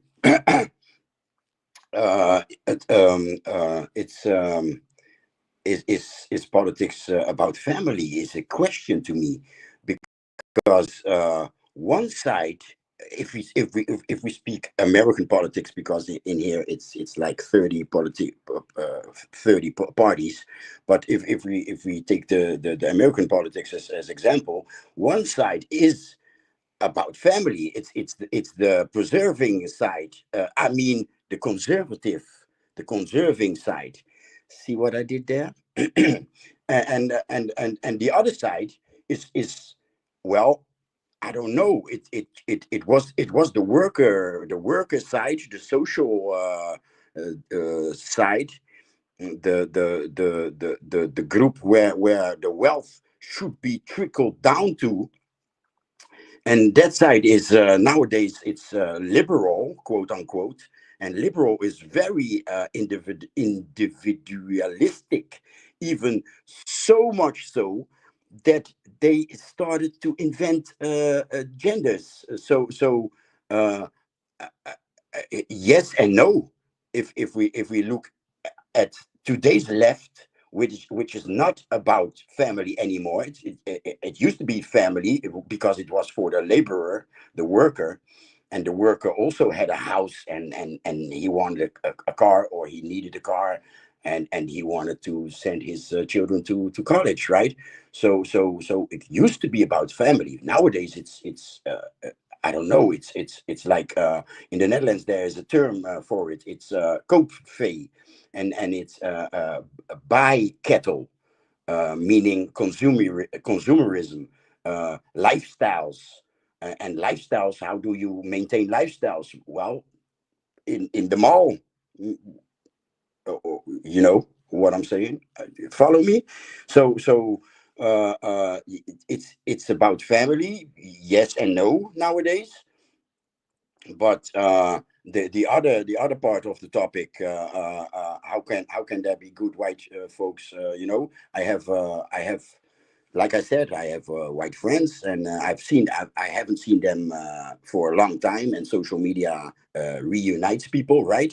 And then the first days, you listen closely, because when you are out of sight as black person, when you are out of sight, you become the black person on television, so I've been also in mixed relationships with white women, and in family events, anniversaries, or New Year, Christmas, whatever. uh, uh, People would skip me, right? So and that's the least, because you also have those examples, like something happened, with drugs on the other side of the country, and it were Suriname people, or black people, right? Antillean, Suriname, Cape Verdean, whatever, Ghanaian, black people, and then you as the black person at the anniversary have to respond, like, so it's so my white partner also has to respond, because she is with the black guy, right? So i- i- yeah, I don't know, man. It's a family thing, yes and no. And the good whites, they exist, but in the city, where it's individualistic, right? So in rural areas, where it mostly is conservative and very Christian, it's about family. In the city, where it's quite liberal, it's individualistic. So you might succeed in, you might find a good, quote unquote, white guy, but as I said in the previous topic, the white guy is going to be killed first, when some Nazi militia enters the village. So it doesn't matter. Next. Appreciate that, Jose. Let's have from Anthony next. Okay. All right. Okay. All right. The first thing I'm gonna say is this right here. The kind of, on the first part of the prompt, what I wanna do, man. I'm not gonna. Okay. First thing, everything is political. To me, everything's political. Okay.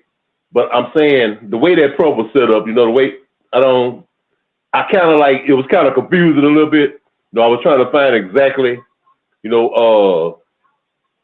what the prompt was saying, a little bit. I mean, because it's something that it could say more than one thing at one time. And I'm gonna reserve time to sit up and think about it. And I come back to it another time sometime. I want to think about that part. But so to the second part, I go to the second part. Okay. This is why, okay, I remember me and Borna had this conversation, a little time back. We didn't really get a chance to finish it, but I was telling the Borna, how, we refer to each other, you my Black American brother, or you my Bahamian brother, and why I used to always say to Borna, don't call me a Black American, don't call me an American, period. Okay, because to me, in my way of thinking, an American is a European that came over here, set up shop, stole these people's land, and parlayed it into an empire. What I'm saying, I'm talking about white settler colonialism. You know what I'm saying? Now that woman right there, Miss Stein, whatever her name is, okay, with her saying that, okay, yeah, talking on two sides of my mouth. Yeah, I want Israel to exist. I don't want to see Israel gone, but whatever. But I may not agree with some of the things. Look here, the very fact that it's a state of Israel, what I'm saying, is a crime. You know what I'm saying? That's an illegal settler colony. You know what I'm saying? That these motherfucking white people got together, went over there, and took somebody's land, and bought over their kid folks over there, and parlayed it into an empire, into a bastion of the empire, a wing of the empire to control that part of the world and the resources and things that come out that world. It's white settled colonialism. So I'm saying, I'm gonna say it like this here. As far as good white people, whatever, me as a black nationalist and as a Garveyite, you know, from my perspective, I'm gonna do this here. I'm gonna choose to work with my people, black people. Now I might have a brother or a sister who will say, but hey man, you know, maybe if we work hand in hand with somebody, with these other people, you know, maybe we could get a little progress. But what I do, I say to them, okay, that's not my thing. I'm gonna stay over here and I'm gonna do this part. Because sometimes, you know, you can fight a battle on two sides.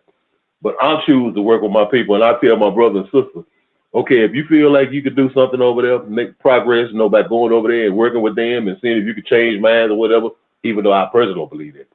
What I'm saying is, okay, you go over there and work with them. You go over there and work with them. It's cool. You go over there and try to talk to them. You know, do whatever you got to do, you know, and work with them, hand in hand with them. If you think you could help, it's some good people over there on that side who understanding and who can see the bullshit that they people that they people are pushing all over the world. Okay, maybe, you know, I don't know. I mean, personally, I don't, you know, that ain't my thing. But I'm gonna say, look here, I'm gonna work on this side, on this front, and you go over there and work on that front. But I'm just saying, to me, at the end of the day, like I said, for all of the so-called white liberals or the so-called liberal Zionists or whatever, you got to realize Bill Clinton was a white liberal. And look what Bill Clinton did to black people in Haiti. You know, Bill Clinton was a liberal. And look what Bill Clinton did to black people in Somalia. No, Hillary Clinton was a white liberal. And look what she did in North Africa. Even though I ain't caping for Gaddafi, but look what she did over there. You know what I'm saying? I mean, Obama was a liberal. You know what I'm saying? And look at the shit that they did. At the end of the day, you know, when you buy into the whole Americanism thing, see, I mean, to me, when I hear Americanism, I only think about a white European. You know, I don't co-sign with settler colonialism. I don't co-sign with exporting your bullshit all over the world. And I don't set with what walk light and carry the big stick with manifest destiny with the Caribbean or whatever being America's backyard or whatever, or the Americas being, you know, the rest of Central America, South America being their backyard and undermining people's governments. You know what I'm saying? And assassinating leaders. You know what I'm saying? I don't co-sign with that shit. So I mean, you know, I'm not an American. You know, yeah, I live here. I was born here. I may be a U.S. citizen, but I'm not in that Americanism thing where you had these gung ho motherfuckers. You got Negroes now, whether they're talking about America this, America that. I mean, we're here when they was over there conquering, over the waging their war against the Islamics, you know, call them ragheads and doing all that stuff there. Oh yeah, you was funny. And everybody else. But then when they come back here, and you the person that they raging against. You know what you gonna say then? So I like, you know, for time constraints, I ain't gonna carry on long, man. I land my plane right there, let somebody else move. Appreciate that, Anthony. Trigger Happy in the chat said Anthony is cooking and hit the jackpot.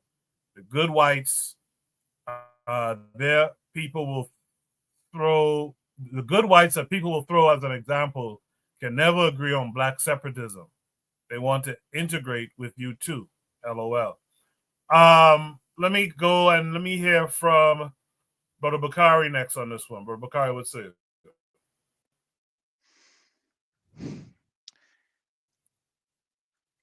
Is family in politics. Bakari, you're muted if you're talking. You can't hear me? I'm not muted. This again. How about now?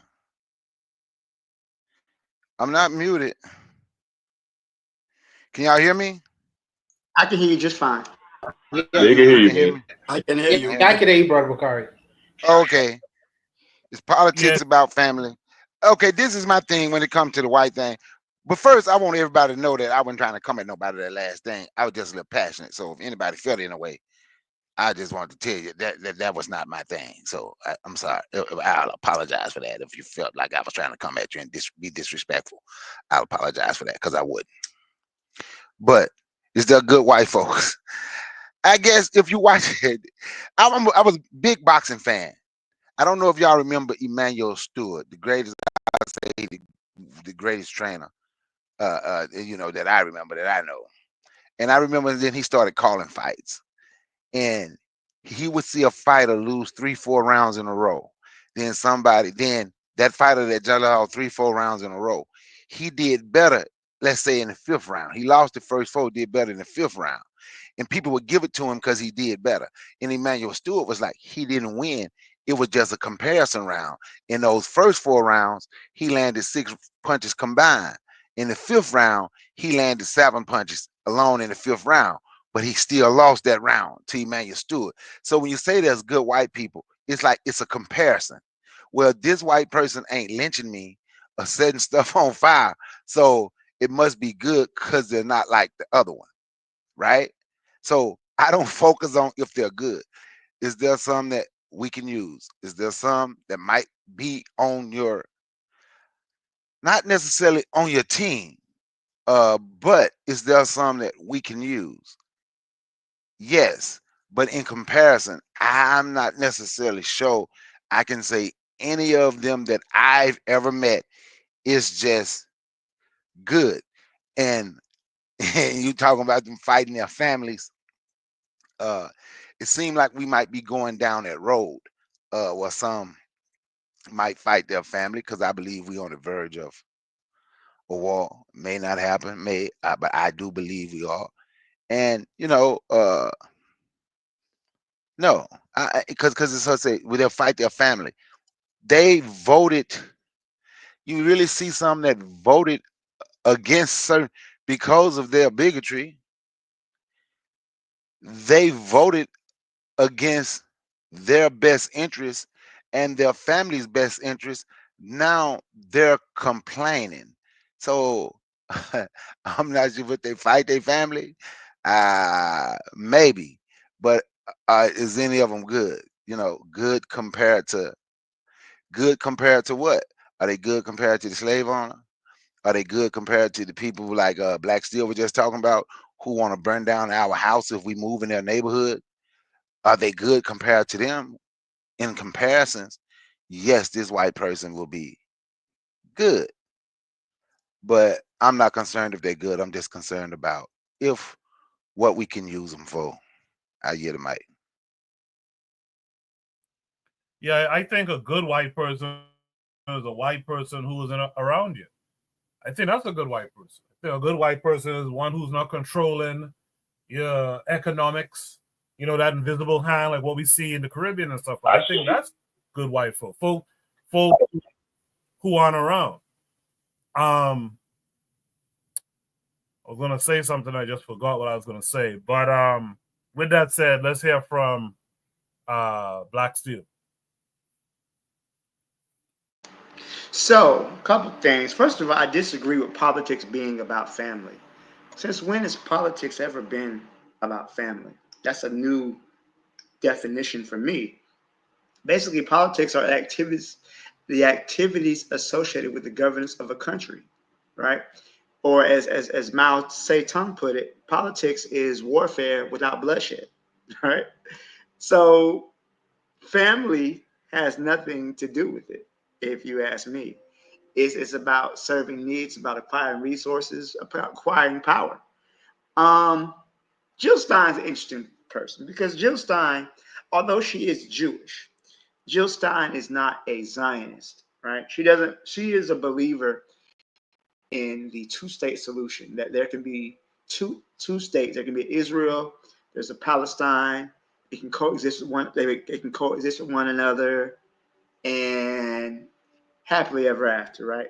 So in my Jill, she's although I like Jill, I think she's a bit naive in this case. Israel has long demonstrated it has no desire to live alongside anybody that it cannot subjugate. So the idea that a Jewish state and a Palestinian state can exist alongside each other is just, I don't know, it's play if you ask me. Um, but one thing I would say is that white people are people, right? And people can be good, they can be bad or whatnot. There are individual white people who've done good things, and not good things for black people, but good things for other white people. So I often talk about Karl Marx, Communist Manifesto. Karl Marx talked about, giving white people the rights, freedoms, and the right to have their own land, destroying the bourgeoisie, collective ownership of the means of production, so that way everybody's needs are met. This is something that is good for white people. White people hate his guts. They go to Karl Marx's grave and shoot it up all the time. John Brown led a slave revolt in American history. He went down to Harper's Ferry, Virginia. He tried to organize the black people in the area to help take control of the federal arsenal, and he was executed for it. So I believe that John Brown was a good white man. William Lloyd Garrison, a white abolitionist. He also was someone who believed that black people should be free from slavery. Maybe not believe they have equal rights. Before his time, he was considered to be a radical. You have what they call the radical Republicans, those white people who, after the Civil War, they want to organize and sign the 13th, 14th, 15th Amendments. They had their own personal reasons. But I do think as individuals, white people can be good, right? But I believe the problem is that the good white people don't hold any sway within their population. And that's the problem. The good white people don't get put on dollar bills. The good white people don't have statues made in their honor. The good white people don't be on cereal boxes. So yeah, there's that. The good white people ain't running stuff. So the white people who out here hugging trees and stopping livestock from being taken to the slaughterhouse, those white people are looked at by the mass of white people as insane. Right? So when you have white people who say, you know what, we shouldn't have child labor. We shouldn't work our children to death. So those white people are looked at as, what's wrong with these people? Of course we should work our children to death. Those are what I would call good white people. But not good for black people, just good for white people themselves. White people who say, you know what, we shouldn't dump toxins and pollutions in our water. That might kill somebody. Those are the good white people who say, you know what, maybe we should pay everybody fairly. Maybe we should, but again, those white people don't have any sway or anything in society. You put George Washington on a dollar bill, this man who was a slave owner, this man who was a destroyed. You put Thomas Jefferson, you put Alexander Hamilton, you put Andrew Jackson. These are the white people who get celebrated. Not the white, you get the Cecil Rhodes of the world. These are the white people who get celebrated. So yeah, there are some good white people. I do believe there are, but there's not enough of them to really change the trajectory of Western civilization. So at this point, what's the point?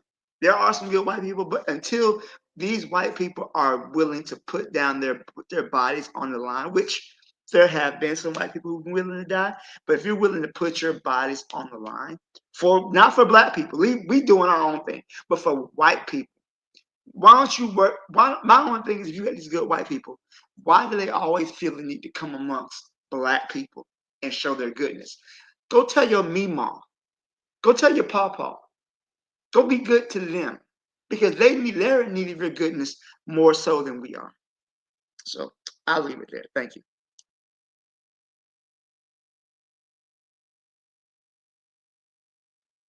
Appreciate that, Black Steel. Yeah, there's a comment from Afro Native World that reminded me what I wanted to say before Black Steel went, is the problem with the good white person narrative is our people teach our children that nonsense. So our children grow up with this hope in white folks, and that's a dangerous thing. I think we got to get off of that. This is why, you'll see some of our young men hugging a white man while they have their full black father in their lives. You see him hugging a white man after winning a basketball game or some shit. And it looks so pathetic. It's that good white guy thing again.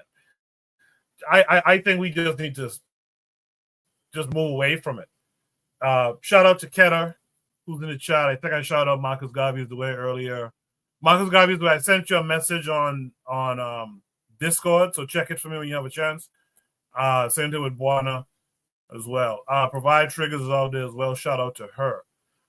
Real quick, Ketter said, a good white person, he says, the only good white person in his books were the white Polish soldiers who turned on Napoleon during the Haitian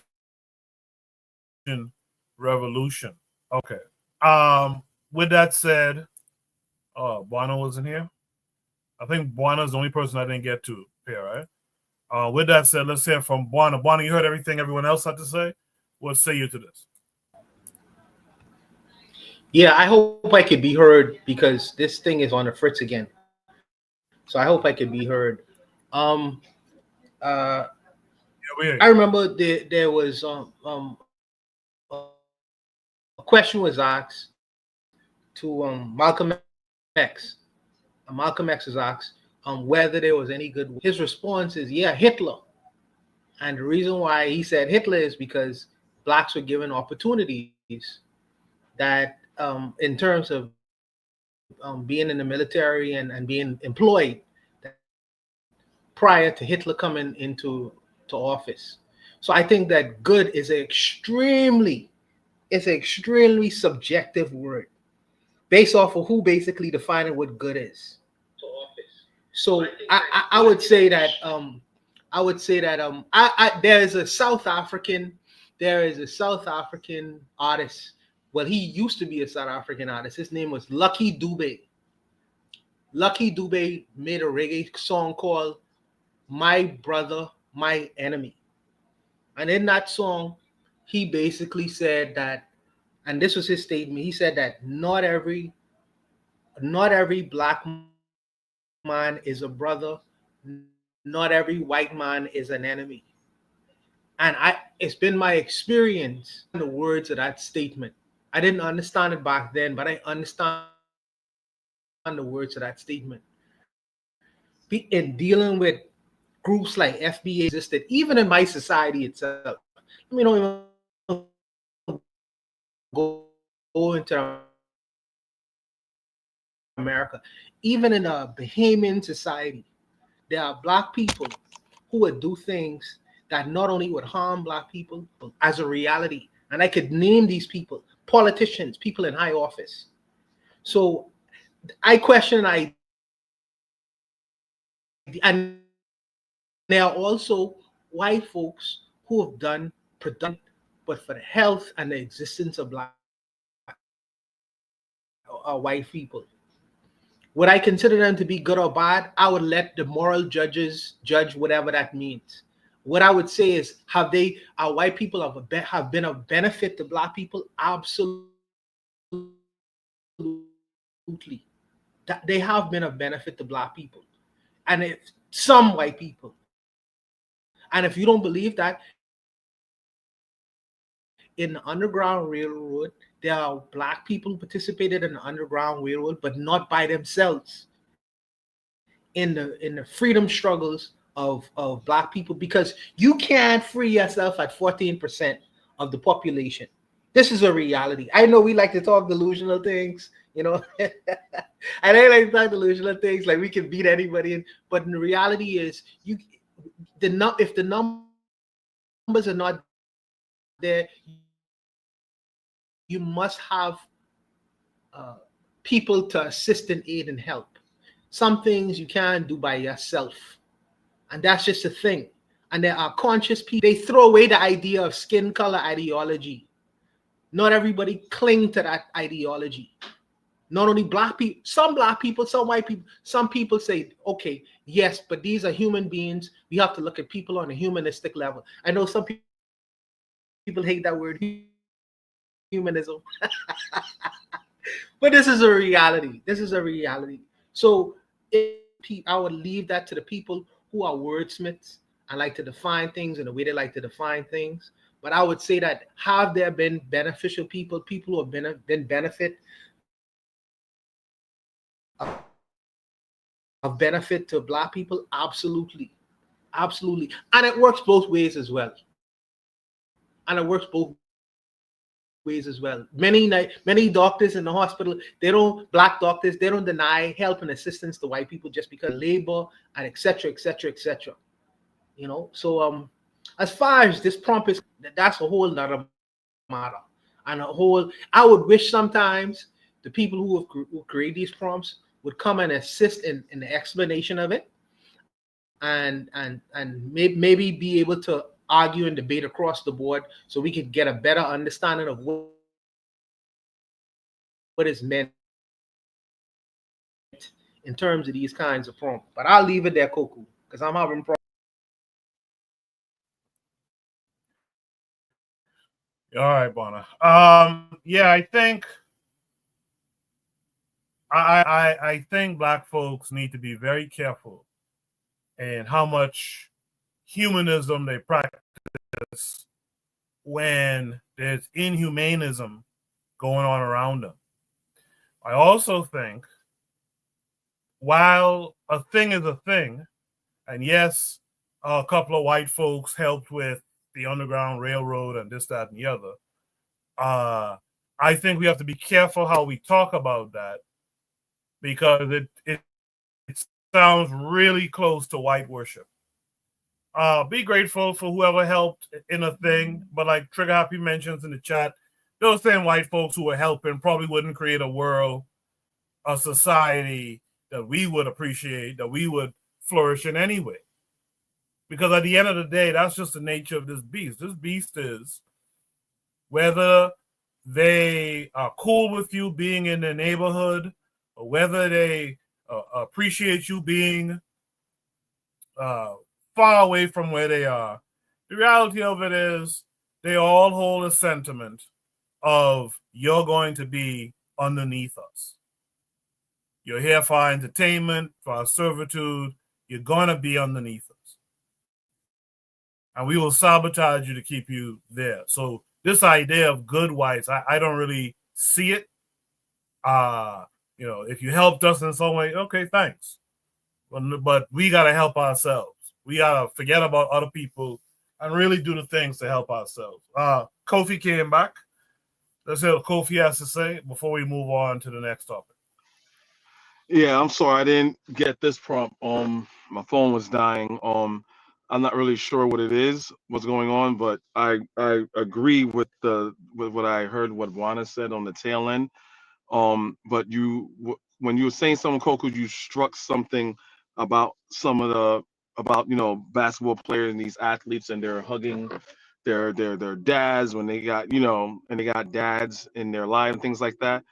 And it struck a memory. I have a sister, right? She plays women's basketball. She had a coach named Asher. If this is not a good white man, I don't know what a good white man is. So Asher, remember, basketball team, we're talking about like 20-something girls. Let's be honest now. Black, white, indigo, checkered, or plaid. Not everybody's parents is there for them. And even the ones that are there, right? Even the ones that are there, sometimes they don't have the things that they can provide for their children. So when my sister has people, hey, we have an away game, you need clothes, you need sneakers, you need these essential things, right? This coach would take money out of his own pocket and buy children and buy his teammates whatever they need. They don't got a book bag to go to school, Ash buys them a book bag.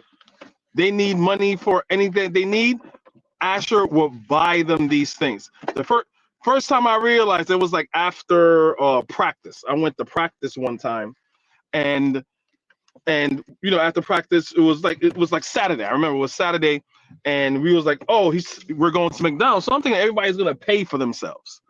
I'm getting ready to get my little money out, My sister's like, what are you doing? I was like, oh, I'm about to pay. No, Ash are paying for all of us. That's what Ash do. I'm like, what? I'm like, what? Like, yeah, he does that. This is a man that does things like if their father is not there, the father is not in their life, that was their surrogate father. Now, for all the people that say white people are evil and they're all evil and stuff like that, what is this man gonna get out of helping black women? What's the nefarious agenda of him helping black women? Up to the point where they revere this man. Like, we may not like it, but that's the reality. You know what I'm saying? My sister, she was cool. She was fine. You know what I'm saying? She comes up short or whatever, asking me like, you short something here, here's $20, $30, $40. My sister was not in need like that. But there were other black females that were in need, and because their father is not there or they don't have the money or the funds, he was their surrogate father. Full stop. He was their surrogate father. So I'm only mentioning this because when you said that, it kind of triggered. We don't know what these people are going through. We also have to understand in the society that we're in right now, right? Because what they did during slavery, they attacked the black family. We have to understand our dysfunction is now normalized. So when the rubber meets the road and we need fathers in our life and we need financial stability that should come from a family, we don't have that. So there's a saying, a helping hand, clean or dirty, is still a helping hand. You're not gonna smack a hand away from you because, oh, that hand is white. And I'll end it right here. If we were in a position where we need arms, and a European country like, you know what? I see you guys have a need for something. Here's military arms. I can give you guys tanks, guns, ammunition. Y'all telling me y'all not gonna take it? Like, come on, we have to be real. We have to understand that just because we may say, oh, these are some good white people here, means that we gotta like lay our guard down for all other white people. You know, so I'm just saying, food for thought. I'll land my plane there. Can I ask Kofi a question? Yeah, go for it. Hey, Kofi, and I'm asking these questions for a reason. I put them in the chat. Did your sister play any college basketball? She played for Fairfield, Fairfield, Connecticut. Fairfield University. So she had her scholarship in basketball, right? I don't know how much you keep up with sports, and I don't even know when this is. And I ain't gonna try to take you off your pedestal of saying this is a good white guy. He did some good deeds. I ain't trying to tell you nothing. But me, someone who's been involved with someone who had college scholarships, I can tell you this: he got all that money back. And when I say he got all that money back, they've been pimping No, Brother McCarty, I'm sorry. Brother McCarty, my bad. I'm not cutting you off. That was my sister's high school coach. Her coach I know, was so let Nolan. me finish. Okay. You say her high school coach, and I'm trying to tell you, they've been pimping our kids forever. Dude, when our children, black people, go to college, and I can tell you what I know for a fact, and I can even get to talk to some coaches. Those high school coaches calling the schools, having certain schools come and look, the schools they know they are going to get something from. So he did good deeds, but I'm willing to bet you he got way more back than what he spent, and y'all probably didn't get nothing out the deal. Especially if she was good. Especially if she was good. Can I respond? Now, I don't know the intricate details, but what I do know, my sister, no one say, hey, here's a college for you to go to. You got a scholarship, blah, blah, blah, blah. No one was pushing these things in her face. I remember I was going all around her through the East Coast, going to Pennsylvania, going to all these places for her to make a decision. She said, these are the colleges that I want to go to, right? It wasn't, I don't remember anyone saying, oh, you're going to go to Rutgers. Oh, you're going to go to Georgetown. She was like, I don't know where I'm going to go. I'm going to go to where I'm accepted. They saw her, and whatever she wants to go, she had to try out. Obviously, they saw her stats or whatever, and she did the tryouts or whatever, and they accepted her. I do see what you're saying now. When I'm talking about this, I'm talking like this is like late 90s. So maybe things have changed, but up to this day, Asher, this is something that he has done all the time. Like if I understand, like, hey, look, my player don't have no sneakers or whatever. She can't afford sneakers, right? Let me buy her sneakers. Yeah, because that's your incentive. I'm talking this man went beyond the fact of being like an actual surrogate father. I'm not making sure that, oh, you don't got money for your uniforms, you got money for your sneakers, you got money for transportation to get the games. I'm talking like things that has not game related. Like even if you don't do it, you know what I'm saying, like having your book bag, having certain things like, oh well, from what I've seen, that's a good man. He was genuine with it. You just have to know him. And again, this was their surrogate father. A lot of them, there was their surrogate father because some of these girls did not have a father at all. So again, a dirty hand is a dirty helping hand is still a helping hand. And the thing is, nobody never said turn down. See, I think you're getting confused when you saying who's gonna turn down if a European country want to give you this. Nobody ever said turn down if someone was trying to help. No one ever said that. But I was just asking. I was just asking the question because I know how dirty that game could be. I had to go through that with my oldest son, who had 25 football scholarships when he graduated out of high school, and I saw some of his friends and I see it, and I just know how dirty that game can be, especially if the colleges is talking to the coaches, high school coaches, more than they are talking to the family. That's it. That's it. That's the only reason. That's the only reason I was asking. Can I drop in real quickly on that? I've been listening to everybody. I just want to say as following. Politics is about family. Sure, if we could, I've been thinking about it. If we could analogously say that one as a child is subjected to the government of one's parents, then technically speaking, the affairs of the state within a family can be somewhat analogous to the affairs of the state of a whole nation, to a degree. In this sense, this is why I said before that one of the conditions in regards of the expression of privileges is family. And there's multi-generational privileges, as well as there's multi-generational trauma. And both things can exist in the same realm at the same time. So that is why I did take issue with the phrasing of the question in that sense, because we can recognize that white people, some of them have contributed to our movements of liberation, but does that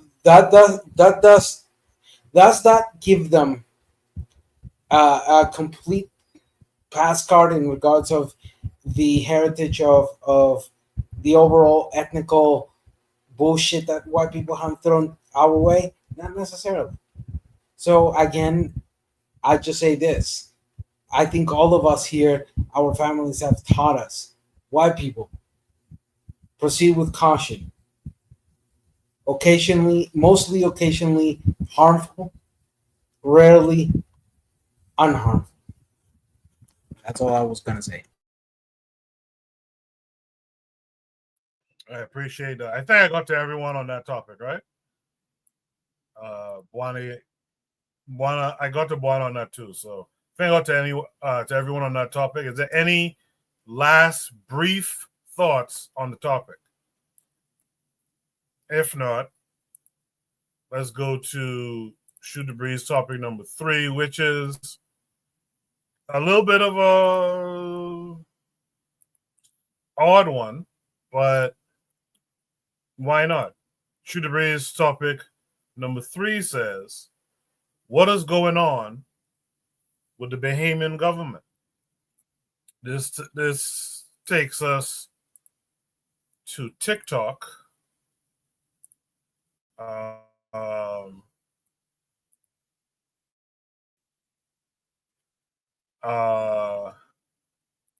let me see if I can even play this. All right, listen, I see a lot of crazy stuff going on in the Bahamas, and it's like a lot to like take in.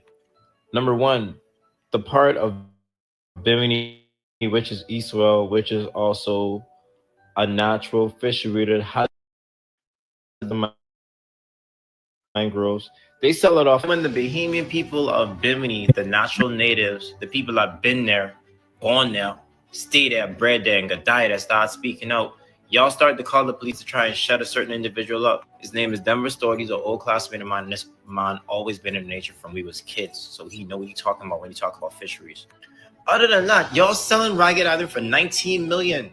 Y'all only supposed to be selling Bahamian Islands. Y'all could lease something, lease the keys, but don't sell the islands where people grew up on, bro. Like, don't do that.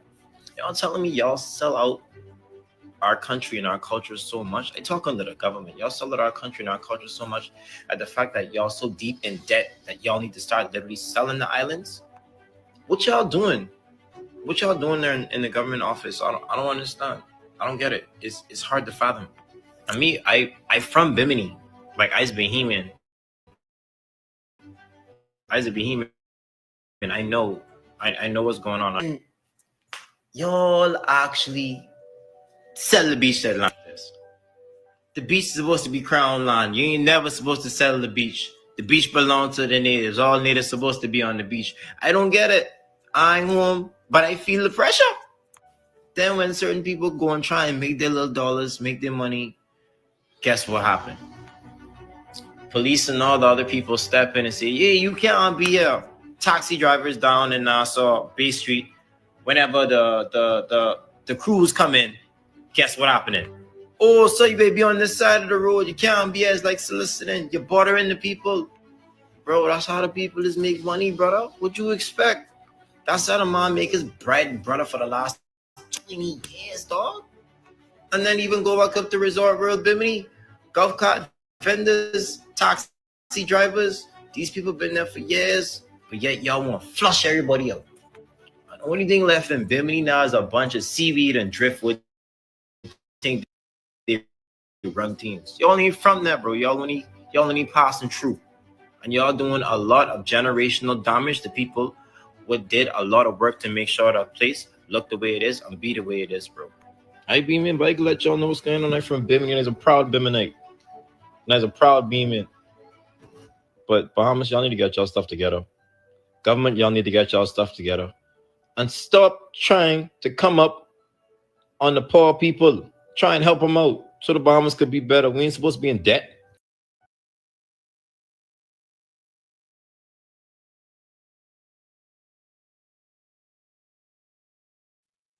Okay, I had to stop sharing that because some of the nonsense was coming up. Well, that's a very Bahamian specific prompt, obviously. I'm gonna let Buana go last on this one for sure. But the idea is similar to things we've seen in other parts of the Caribbean. We've talked about on Shoot the Breeze before with Jamaica.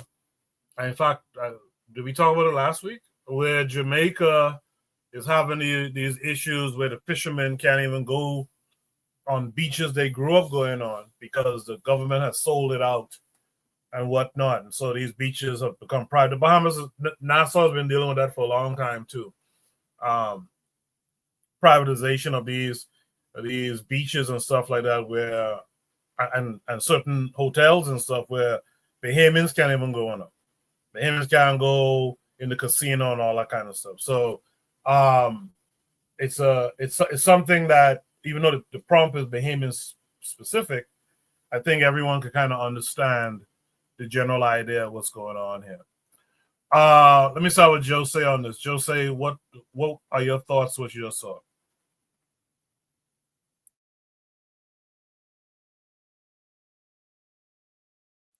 Jose, you're muted if you're talking, brother. All right. Let's go to Anthony then. Anthony, you might be able to articulate some understanding here. What are your thoughts on this? Okay, yeah. And Koku, it's like you said. It was like you said. I think I had mentioned it. No, we had mentioned it at the end of the show about how this group of grassroots brothers and sisters in Jamaica was fighting against that those laws that the government was trying to pass. Jamaicans couldn't even go to some of them beaches, because of the privatization and selling them out to other people, whether they was Chinese or whoever else, foreign groups of people. I had Coco. I can remember back about 20 years ago. You remember when they had that white boy that show Lifestyles of the Rich and Famous? Y'all remember that? Robin Leach. Yeah. Yep. You remember at that time, I don't remember was it Penland, but whoever was prime minister, remember they was, because I know Bahamas got 700 islands. And remember, they were selling off islands back then. And the price then was like an island at that time, like you could buy an island. I guess they were talking about some of the small islands for like $1 million. I was just on that a couple of months ago, and I was looking at, because I was doing some research on the Bahamas. And like some of the islands, like the prices of some of the islands, they have some of them priced at like 6.5 million and stuff like that. Like some of the small islands, some of the keys. Okay, I've been following the politics of what's his name? That brother Bowlegs up in Andros Island. That the young cat in Parliament. Young, like probably 35, 40, whatever. He was a member of Parliament up there representing. I think it was North Andros. Was it North Andros Island where he was representing? Where they was hitting? This brother been doing some research. He been doing some research. Yeah, I've been looking at it because they got some of the same problems from the central government, out there. Because I think some of the people like there at Andros was kind of like even halfway kind of thinking of like some autonomy and stuff. You know what I'm saying? Like, well, hell, shit, we need to build our own, some of them. But I've been following kind of closely. Not as much. I kind of slacked up a little bit, but I've been following them a little bit. But it's just like, like I say, Bahamas is 700 islands. That's a whole bunch of islands. And I don't know, like you say, the debt thing or whatever was a financial debt. And then, you factor in because the economy of the Bahamas, you had agricultural section, all that, the fisheries and stuff. But, it's largely based on tourism, to a great degree. The tourist thing is like the biggest thing. If people come to the Bahamas, like, it's probably more people come to the Bahamas every year. I don't know, it's probably like 1 million people or more than that. 3 times as many people come to the Bahamas who live in the Bahamas because of the tourism thing. And when you factor in a whole lot of things that they got going on right now, and like I said, you got these foreign entities coming up here purchasing land and purchasing the good land, in the prime land to like build hotels and all that stuff. And next thing you know, where it used to be a fishing ground where people went to dive for lobsters or whatever, a conch or whatever. Now they can't even go there no more. Because guess what? This Chinese firm got it. Or guess what? This firm from Canada got it. No, guess what? This firm from Australia or from wherever, from Britain, the UK, got it. Encroaching on the people's rights, man. And it's the same thing. If you think about it, it's the same thing that happened to the black people in the islands off the coast of the United States. In the Sea Islands. You know what I'm saying? Where the Gullah people. You know what I'm saying? Where they used to be all over that place.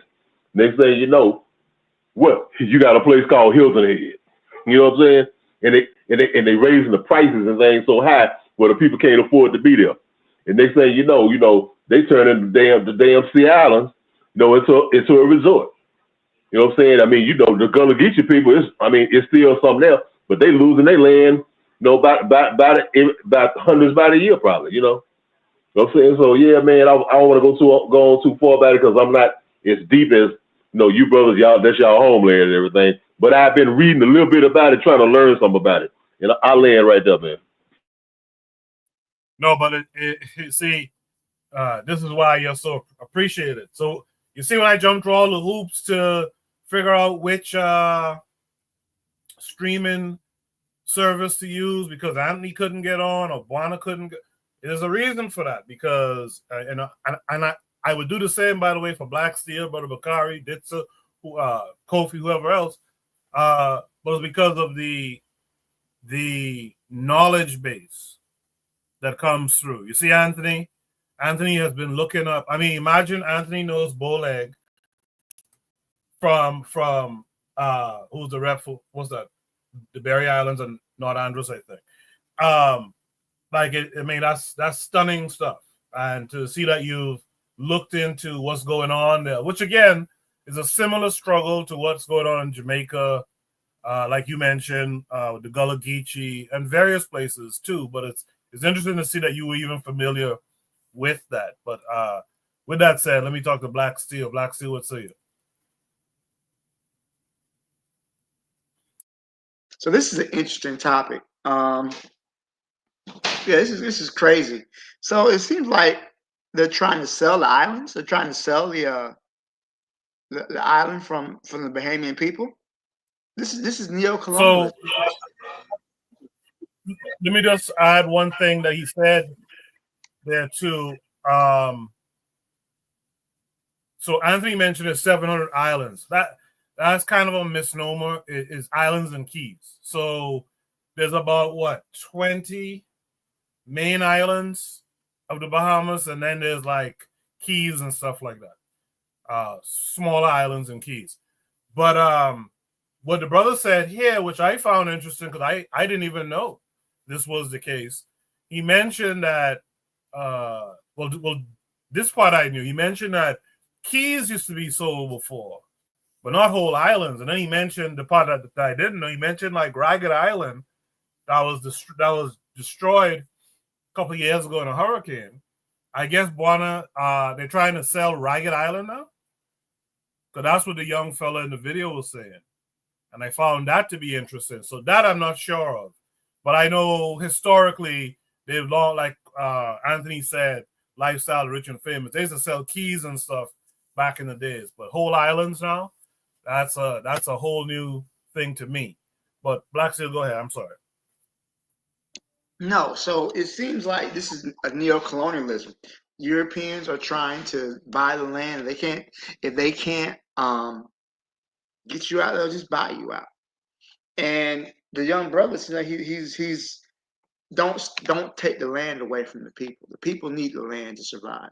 The people need that land. And it's sad people sell out their heritage for a couple of dollars. I think that's very tragic.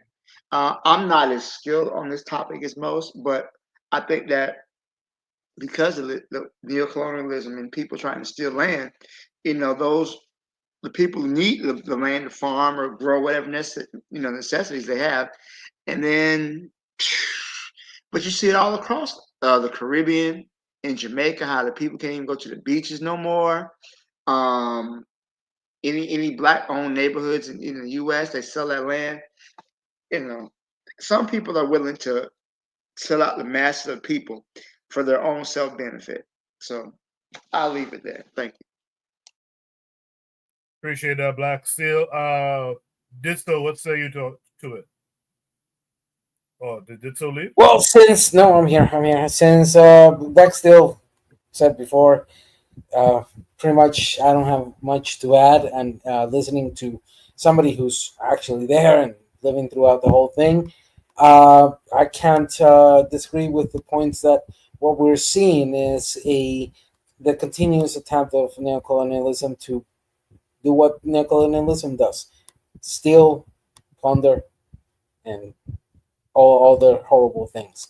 So in that sense, I've kept tabs on what has been happening in Bahamas as much as I could. I have a few contacts there, friends I've met in my activism.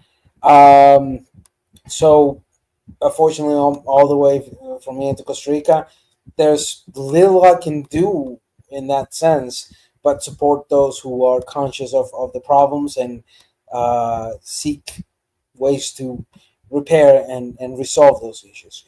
So that's pretty much all I'm gonna say. Appreciate that, dude. So yeah, Trigger Happy made this statement. He said, island countries have to be connected to strong continents. In the case of our conditions, I think island countries, unfortunately, connect to adversaries. That's absolutely correct. When, what's that song Sparrow had again? The Federation. When they tried to do the Federation back in the day, I gotta admit, my country, instead of joining in with the rest of the Caribbean, was like, you know what? We'll tie our future to the U.S. And a lot of the Caribbean countries, central and southern, they couldn't get along with Jamaica. A lot of them started to tie their future, their destiny to South America. You know, so you're right about that. That's why, as a Caribbean person and a Pan-Africanist, I'm so gung-ho about Africa being strong. Because if Africa is strong, we connect our future to Africa. And that allows us to even have some protection with a strong Africa. But this situation that we're in now is not a good one at all. And I'm not just talking about my country, but the region. You know? Brother Bakari, what say you to it? Okay, it seems like that has become African culture to just sell out. That's what I got to say about it. We will sell any damn thing. We easily sell out. Seems like that have become our culture. I'm not nearly only know about the Bahamas like the good brother Anthony did, but I know one thing when they say he's selling out the people. Man, just think about African people history since we've been on this side of the world. Think about African people history in Africa, man. It's this our damn culture to just sell out. That's all I got to say. Yeah, this is why you said in the chat earlier, and by the way, thanks, Bakari. But we need that cultural revolution to be a little bit more, to have more resolve and not just sell to these folks. And when I say sell, I'm talking about even our souls in some instances. You know, we have to change that about ourselves. With all of that said, though, I think I got everyone else. Let's hear from Buana. Buana, you tell me, are they trying to sell Ragged Island? They try to sell everything. Let me don't be negative. I'll try to explain to the brothers as best as I can what's actually going on. If try to do it in a very brief way. So first, Anthony, in your research of the name Boleg, Boleg is a derivative of a Native American last name, Bolegs. Bolegs was a Native American last name, you know. So that's where the black people, you know, they had slavery with black people. Yeah. So they were Native American. So when you hear that last name Bolegs, that's actually coming from the Native American relationship that some black people had, not only in the islands but in South Florida. So when you hear that last name Boleg or Bolegs, that's an actually Native American. That's not an English last name term. So when you do the research that. It's connected Bolegs, but they anglicize it to Boleg in the Bahamas. As far as land rights issues, see, the Bahamas is a tricky place, okay? And there are a lot of nuances, okay? So what the government has not done for a long time is to diversify the economy of the Bahamas. They relied so heavily on one economy or two, tourism and banking. You know, some place to allow the tourists to recreate and some place to hide money. We've been doing that for so long. We have not developed other industries like fishing and fisheries, like the agricultural industry, like all kind of like Jamaica has developed their music industry, where they have another facet that is diverse that they could sell to the world. And if tourism fails, they could rely on music. They can rely on track and field, all these other different diverse industries. We have not diversified yet. They slowly working on it, but I don't think that they're going fast enough for this global economy. And what has happened is a lot of the billionaire classes of people have discovered the Bahamas. They say, listen, this is a respite. I could come to the Bahamas like Peter Nygaard, do whatever the frick I want to do, and pay off some politicians some money, provide a few jobs here and there, and I could basically do whatever the hell I want to do because they have the billions of dollars to do it. Now, I had a conversation with Kofi, the last conversation I had with him, where we discussed the fact that there are wealthy Guyanese people who have left Guyana, went to first world countries, and made a whole lot of money. And my argument to him was, you need to look back and invest in your country. You can't just forget about it. Well, that exists with Bahamians as well. You can't just rely on foreigners' money to come in and help and assist your economy. See, the young gentleman say he even in the Bahamas. So I'm curious to know when he becomes a professional, whether he will invest in the Bahamas back. Because if everybody leaves and nobody is trying to create a home base or a home base economy, something to buttress against foreigners who would come in to do these kinds of development, what do you expect to happen? What do you expect to happen? You have to look back. I'm not saying you can't be the best of yourself anywhere else in the world, but you have to develop home base as well. Anyone will tell you this, but this is the short fit. I feel like this is the failings of some immigrants, not all, who are Bahamian or who are sons of the soil, who leave the Bahamas, who leave Jamaica, who leave Guyana, who leave Haiti, and don't look back to help develop them places.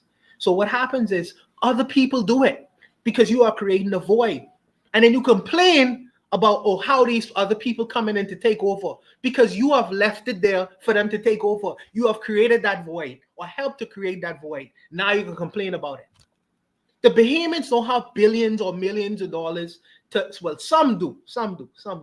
But most Bahamians don't have billions of dollars, but there's money out there in the world. Like Bahamians who have left, they have an interest in their own home country. So you must look back. You must look back. Bahama right now, the hotel in the Bahamas, one of the major hotels, is a couple of billions of dollars. This is different monies in China coming together to build these kinds of property and land spaces. Well, you have some Bahamians who are multi-millionaires. Are they going to be? But the other problem is, well, the dynamic is not being discussed is black jealousy. Okay? And black jealousy is where sometimes you have successful people, black people, right? When they come in and try to do certain things and create certain things within the economy, other black people don't want to see that happen. So they push to try to destabilize and crash your shit. It happens in Africa, happens in many different kinds of places. Black people don't like to see other black people successful. Now that is a sad state of affairs for our mindset. But coming out of the tradition that we come from, we have to disabuse ourselves of that philosophy and thinking. You know what I mean? That's unfortunate, but some of us have that niggerish mindset still, that plantation mindset, and we working to disabuse ourselves for that. As far as the sale of the land spaces, let me think. Let me say this: if I was in power, I would lease rather than sell. Okay, so Donald Trump talked about the art of the deal. I think it's a bad deal to sell land outright. But how the government is seeing it is they saying, if I sell this little small plot of land for 19 million, this person is going to build a major resort to basic essential in businesses, monies. They're going to be able to employ Bahamian people. So out of your desperation, you could sell generational land, you could sell land belonging to the people, and it's in effect is only going to provide jobs. How silly is that? So for me personally, when Brother Bakari let me finish, brother Ditso. Sure. When Brother Bakari talks about going out in the streets and things like that and protesting against the government, I've done that already. I've walked next to people who the next year was in office. And then we protesting and dogs being called on us and shit. Police being putting up barricades in front of us when we protesting the government who would do these kinds of devilish things. And the result of that is when they get in, they do the same shit. So what my solution is what do I do in that scenario? Either I create a situation where I take it the Maurice Bishop way, and we know how that ends. You know what I mean? And I don't want to see my family repressed or depressed or murdered or killed, or myself for the sake of I'm doing for people who at the end of the day are still going to trade off everything to the United States or China because they feel like their belly should be full first. The hell with that, what I'm talking about with this self-empowerment and doing for self. Or do I try to, within the economy itself, try to create a space where I could employ Bahamians, bring back some money to Bahamians, and still be able to live well myself in the world? So strategically, I have to, in my mind's mental space, I have to do both. I can't just not look back at my economy and my country because this is the home base. However, I also am a global person with a global perspective as well. I want to get money. It takes money to do anything in the world. It takes relationships as well, but it also takes money. So it's not as simple as black and white. This brother coming on the YouTube, he's expressing something where people may not know the nuances that exist within the country itself. There are many different kinds of nuances, especially when you have a country. You know what I mean? We dealing with a country. There's many different nuances, many different ones, and you have to operate intentionally and intelligently in terms of getting what you want. I understand sometimes it may seem grim, but we working on it. I'll put it like that. Bahamians who are intelligent and well thinking, we working on it. I just want to add that I think Buana is saying a major part kind of quietly. And it's not just the Bahamas. You'll hear people from Haiti who I hang around here in the States. You have people from Jamaica, Grenada, etc. One of the problems with when you leave the country to say get an education or some skill or what have you, when you return, there's serious barriers to entry there. My grandfather used to say, it's not what you know, it's who you know. And if you coming in, you have the kind of thinking that persons around here have, that's not the kind of thinking you're going to go back home to for the most part. That's the Bahamas, that's Jamaica, Haiti, etc., the whole Caribbean. And I think that's an important part because that usually is the deterrent. When they talk about brain drain from Black Eagles African countries, yeah, that brain drain happens because my brain won't be utilized because of how the system is set up in my home country.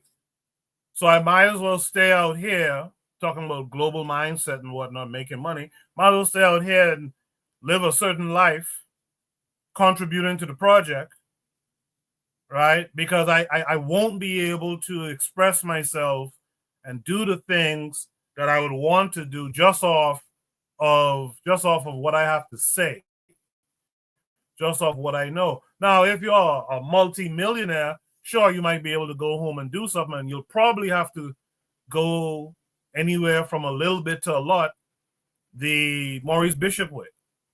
Because again, there's systems, those places are the way they are because there's long-held systems in place. And there's a reason why when you look at a lot of those countries, especially back in the day, all the leaders were like 70-something-year-old dudes. There's a system at play, and it's hard for the youth to really crack into it. So what ends up happening, a lot of old folks will tell you, will go along and get along. try to change the system from within. That doesn't happen. Rarely does it consider when we talk about these things as well. That same youth in that video, when he gets his training, whatever it is he's out here doing, and he tries to go back. He says from Bimini. He tries to go back. He'll have a hard time trying to make anything happen. That's just what it is, you know. Anyway, I know Ditso wanted to add something. Be brief for me, please, Ditso. Go ahead. No, yeah, I just while listening to all this, I remember I had read this particular news. In regards, it was published August last year. So, and I cite the news. The link is on the back chat.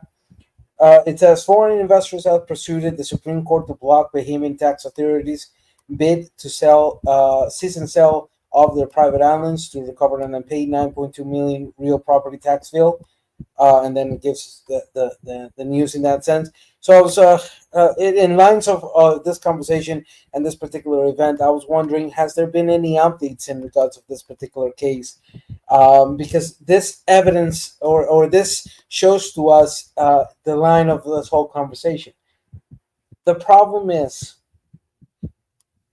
that we have kiss-ass people who reach power, who then in turn either respond to the imperialist BS of the United States, Europe, or China or Russia, and sell off. And then we're left with losing our sovereignty and losing our self-determination. So there's a combination of the interests of this imperialist nations that is always undermining our capability of progress and our capability of growth. That's all I'm gonna say. Thank you for that. Is there any other last words on this prompt? I'd like to see if I can squeeze in one more before we go. One more prompt. Is any last thoughts here? All right. Thanks for that conversation. Let's go to the last topic for tonight. Shoot the breeze topic number 4. Joseph, if you're still there, let me know. If not, I could take you off the panel if you fell asleep or something. Shoot the breeze topic number 4 says there is no power in disconnection. We must connect the dots. This came with a link that's taken us to YouTube.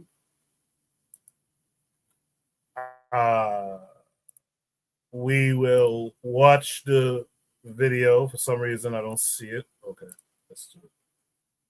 We will watch the video and then we'll discuss it. Anticipation of a profound insight from Minister Farrakhan, I prepared a chart. And this is a chart that I think says in another way what he so profoundly provided us today. This chart to me represents beautiful, educated, moneyed Black people all over America. It could represent Black organizations. It could represent Black churches. It could represent Black social and civic organizations.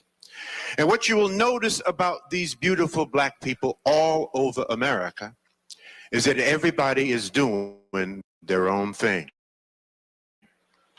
Caught up in a Eurocentric value of rugged individualism, having forgotten that it takes a village to raise a child.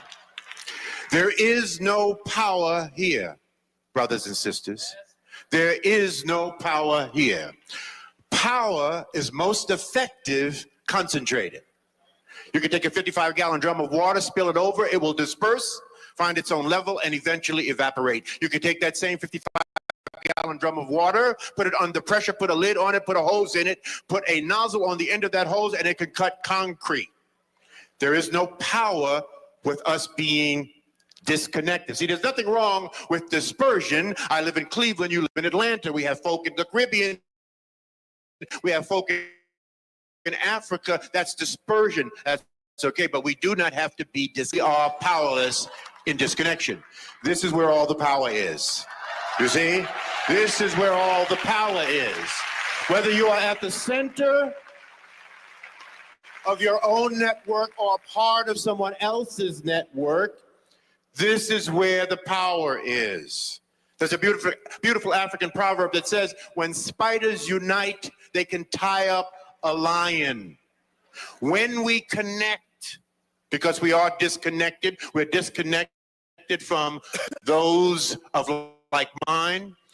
We're disconnected from the best practices in our community. I don't care what it is that you want to do, what profession you want to engage in, what business you want to get into. I can introduce you to brothers and sisters all over America they are doing it to death. You just don't know who they are. You are disconnected from them. There is no power in disconnection.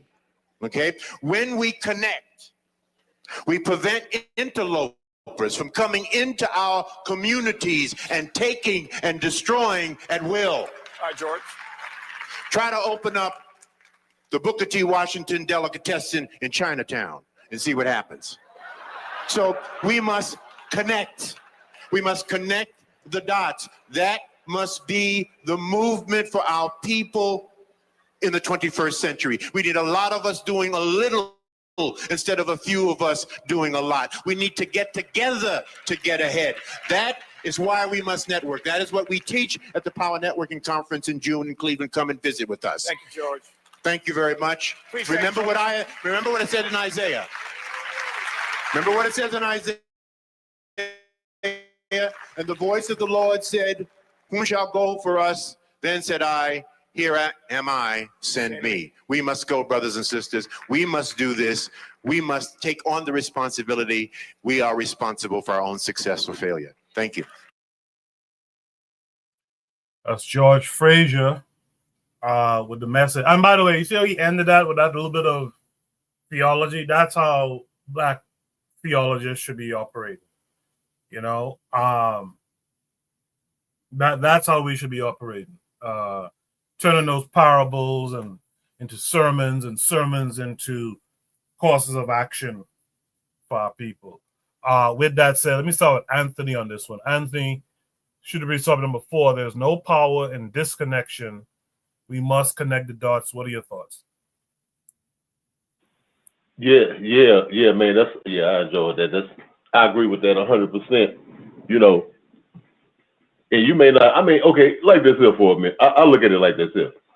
You know, like, I mean, he really talking about how fractured we are as a people. You know, as a community. You know, Black people here in this country. You know, and Black people all over the world. We'll find all kind of things to disagree with each other about. You know what I'm saying? To keep us from doing what we need to do. It's like, I mean, I call it the classic Negro stalling tactics. We'll use, well, I'm a cap, you know, well, I believe in free enterprise, or I believe in socialism, or I believe in any other ideology. I'm a Christian, I'm a Muslim. I mean, it's ironic that what he said, about opening up the Booker T. Washington place. When he said that, it made me think about this speech that Booker T. Washington had made. And even if Booker T. was saying it to another group of people, I always take that and use it for us. He said, now, we could be as separate as the fingers. We could be as separate as the fingers. And my interpretation of being separate as the fingers, okay, you know what? You could be a Black man and woman in the Bahamas. You could be a Black man and woman in Haiti, or in Jamaica, or in Guyana, or on the continent of Africa, or a Black man and woman in the UK, Canada, or the USA. Okay, we all have our different culture, our different cultures. You know what I'm saying? And we all have a different way of doing things, and we have a different perspective at looking at the same thing sometimes. But at the end of the day, what happened when we come up against the enemy? Okay, I can say Koku could get his hand, walk up to me. I can walk up to Koku and slap Koku with my open hand, one fist. I mean, not with my hand, just slap him. Now I might slap Koku and he'll look at me, man, what the hell you slap me for? And then Koku will turn around and ball his fist up and do what? It punch me and knock my damn ass off. You know what I'm saying? What I'm saying, Okay, with that hand, with that open hand, with all them fingers sticking up there by itself, you ain't gonna really hurt nobody. Hey, you might hurt my dignity, but when you ball that fist up, what happens? That fist becomes strong. It becomes strong as hell because that fist balled up with all them fingers together. And you know, it'll make you see the light. You know what I'm saying? So we got to like rally around that. Okay, yeah, man, we got a little difference right here. We got differences right here. But at the end of the day, guess what? Like we were just talking about the islands. Hey, they're trying to buy up islands and buy up land in Jamaica. Trying to buy up land in the Bahamas. Trying to buy up land in the Sea Islands, the Gullah Geechee people. Hell, you know, they trying to buy up land probably in Cape Verde, you know, and everywhere else. Trying to buy up land, and you know, and we as black people, we at risk for losing our sovereignty like that. So what we got to do? Man, we got to get together and say, no, we ain't gonna do this. Hey, this shit ain't gonna happen.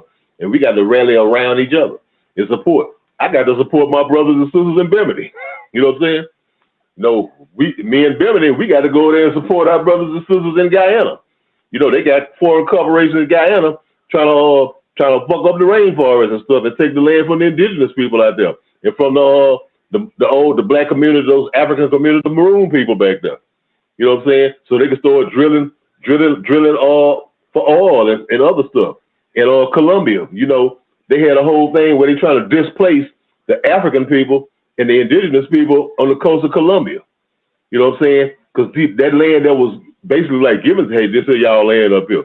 You know what I'm saying? Now they saying, well, you know, it's too much stuff up under the soil up here, and so they trying to displace them. That's what that sister Emerson Manyoma, who had got killed back in 2014. You know, she was fighting for the rights of the Africans and the indigenous people up there.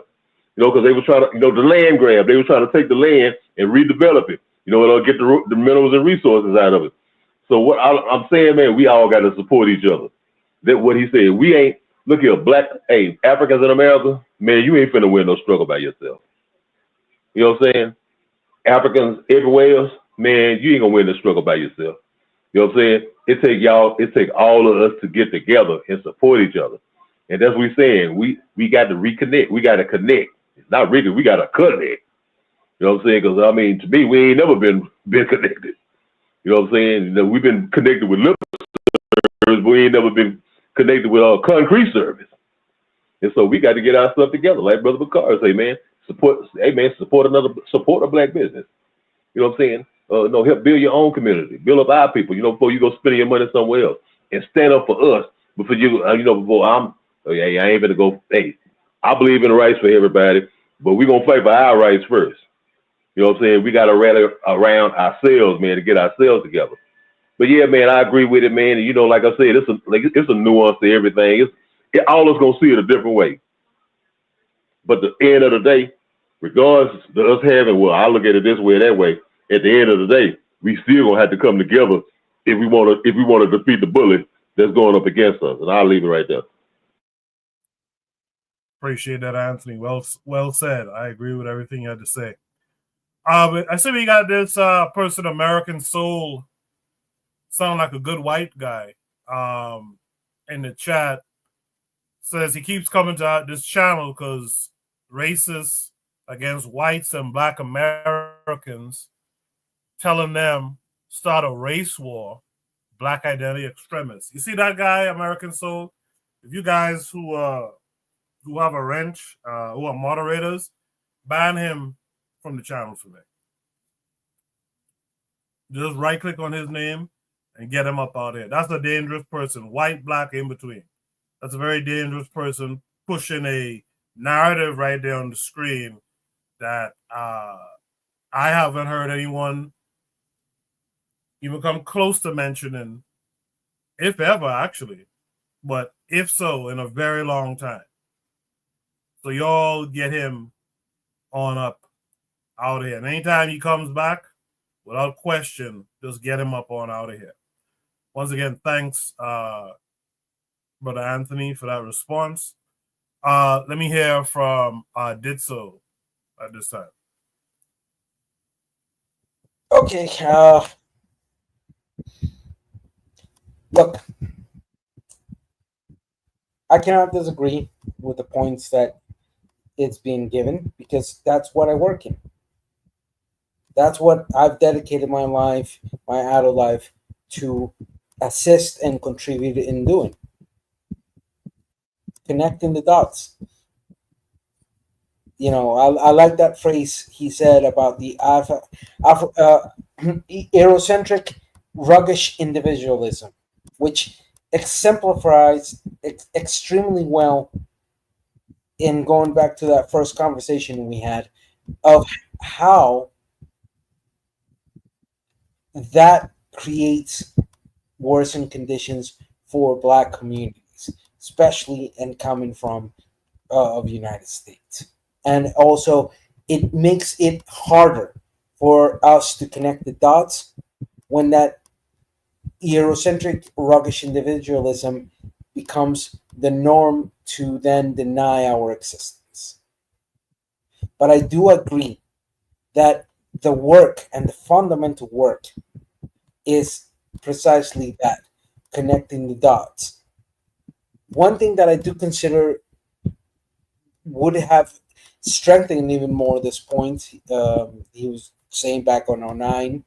I mean, it's been almost, we're 4 years shy of 20 years of this being talked in this sense. But one of those things that fortifies is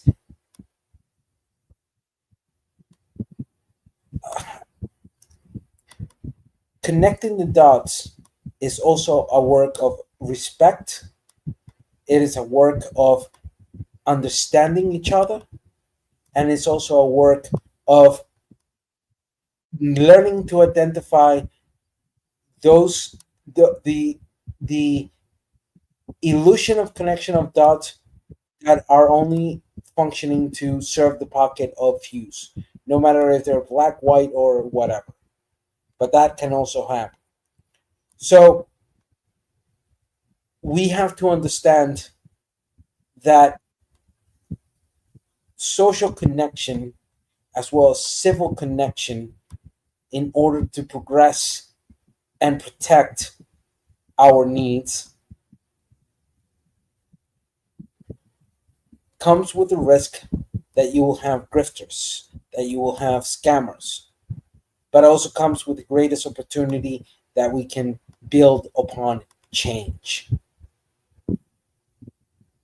And without doubt, that should be the north for everything that we do and continue to do in honor of our ancestors and in honor of our history here in the Western Hemisphere and in honor and respect of the history of Africa and anywhere else where there are beautifully melanated people that have suffered the grave consequences of colonialism, imperialism, and self-centered BS of some areas of the world, especially in the north. All right, appreciate that. Did so. Let's hear from Brother Bakari next. Connecting with one another, it's the most important thing that we can do. But we can't just connect. You have to connect and be organized. But we do need to connect. We can't, if you want to control anything, you have to be able to connect as a people. Right? So we're not connected here in the United States for the most part. That's why everybody else control our communities. But we have to be connected here so we can be connected internationally. That's like that's like the beginning of our revolution, is our connection and seeing ourselves. And when and because eventually we're gonna have to get to where we just worry about us. Connect so we can build ourselves up, so we can take care of our youth. As like Anthony said, we look for anything to disagree And then once we disagree, we think we can't work together because of we had a disagreement. Sometimes it's not because of the disagreement, the reason we can't connect. It was because how we spoke to one another during that disagreement. That's why I made sure I came back and spoke and let everybody know, like, if you felt as if I was trying to disrespect you by the things I said or the way that I said it, I apologize. Because if I want to connect with our people and I want us to build, and we talking about doing a meet and greet so we can have a real meeting and things that we need to do, that's part of me being able to connect to brothers or sisters who's in the chat or in the panel, who's on the panel or in the chat. So that's the most important thing. We have to be able to connect with our people in South America. And once we get to that point, and once we get to that point, we're gonna start moving the needle forward. I'll yield the mic. Appreciate that, Brother Bakari. That takes us to Black Steel. Black Steel would say. I mean, I think it goes without saying, hold on, that we need unity. There's been a lot of things that have been set up to keep our people at odds with one another.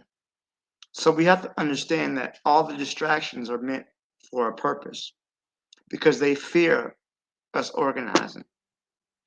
We just had a troll in the chat who talked about whatever the fuck he's talking about. I think that if he's a FBA, he needs to worry about these white people that are erasing his heritage, than whether what we're talking about as Africans who want to organize and unite. But there's a lot of insidious people who work to disorganize African people. We can't lose sight of that. But I think the brother said, so many people have already said what we need to do. I'll go ahead and leave it there. Thanks. Black Steel, whatever you eating, that is good. I can tell. No. I had some dental work done, and my mouth is kind of numb. So that's what you're hearing. Oh, okay.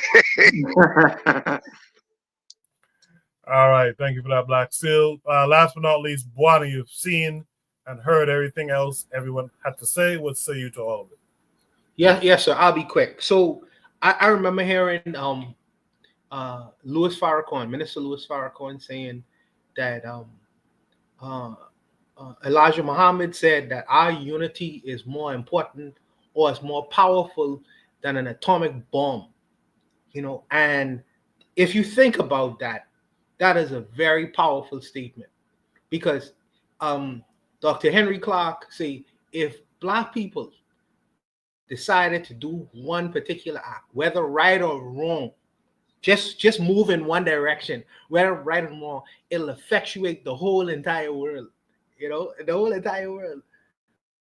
So I think that it just places importance on the fact that we are collectively, we should do things to get together.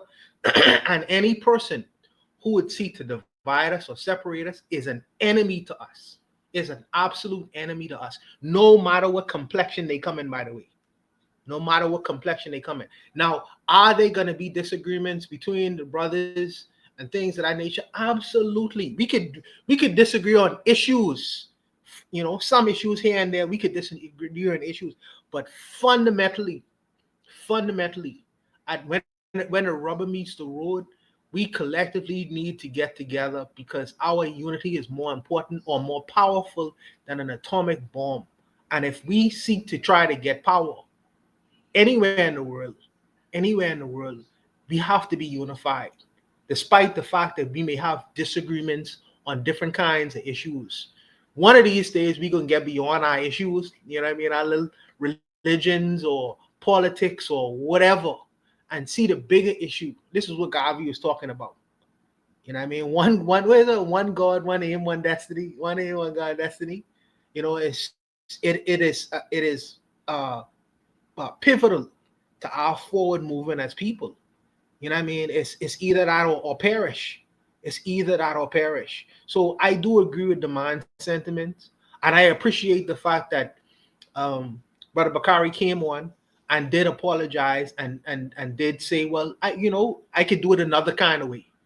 And this is development and growth. It is a good thing when brothers get together to commune with one another. We are having community, and then we take our community or communion with one another into our respective enclaves and spread the message of unity, spread the message of correction and intelligence in other places and spaces, because individually we are leaders in our own right. So there is importance with the meet and greet and getting together. I believe that. But there are also importance in communing every Saturday, ironing out our differences, talking about our different issues, but taking it out to the masses and educating the masses or spreading the message of what we do here every Saturday night. That's very important. But I'll leave it there just to be brief. And thank you for that, one. In the spirit of being brief, like I said, this is the last song for the night. But I didn't want to ignore Provide Trigger. I think she posted 2 really good comments in the chat. One of them is on the screen. And I think we should respond to this because oftentimes when certain prompts are put up, if you pay attention to the comments afterwards, it's like, well, we didn't really fully explain or speak to all aspects of the prompt. So I believe Provide Triggers is comment here can help kind of expand the conversation to its fullest. She says, what are the organized institutional mechanisms needed for this, connecting the dots?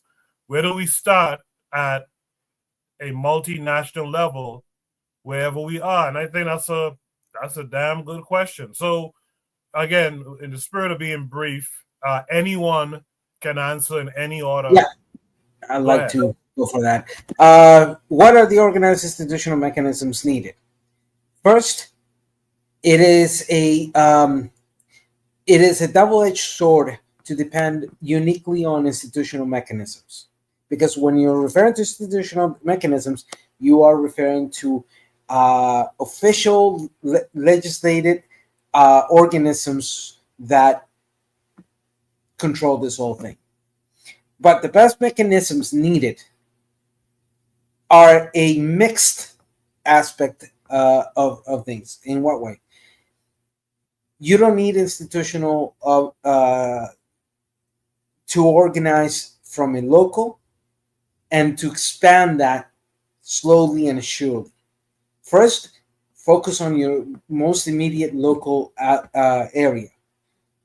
Work on educating and work on networking with those closest to you.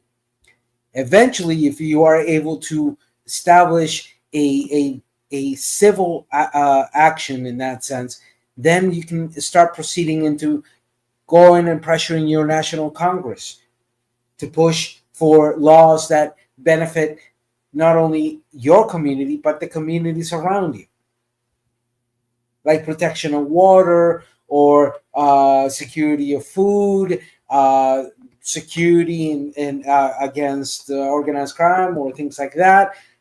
All those nitty gritty things that happen. And where do we start a multinational level? Wherever we are. Okay, this is why I was telling you it's a mix, because you already have, in the example of Latin America, we have the CELAC, which is the highest geopolitical organization representing all nations within Latin America and Caribbean. And one effective thing is we as civil organizations, we pressure them, and we had what happened last year, which was them sitting in front of EU political representatives and reminding them, you owe us reparations, just to give an example. Africa has different geopolitical organizations that have been developed eventually. And well, now that BRICS exists, but there are criticisms towards BRICS in that sense. However, understanding that the ruggish individualism only kills freedom and disables the possibility of a more connected community, which doesn't deny the freedom of the individual to be and to exist and to function. It only tells us that we have to work as that village, that we can't do shit, we can't do everything alone. We need of each other. So learn how to organize amongst each other. That's the whole point of that. All right, much appreciated. Does anyone else want to tackle the question on the screen? Yeah. Yes. I mean, Okay, go ahead, brother. Okay.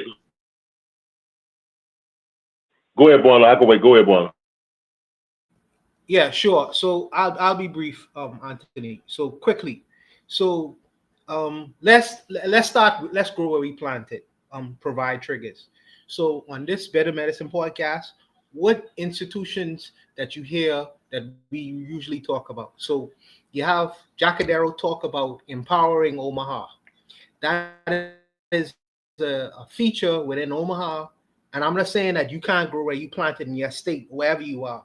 But if you don't have a place, institutionally, Jacadero talks about empowering Omaha, where he brings together collectively many skilled labor or laborers to come together for a particular thing. I want you to do your homework and look into that site.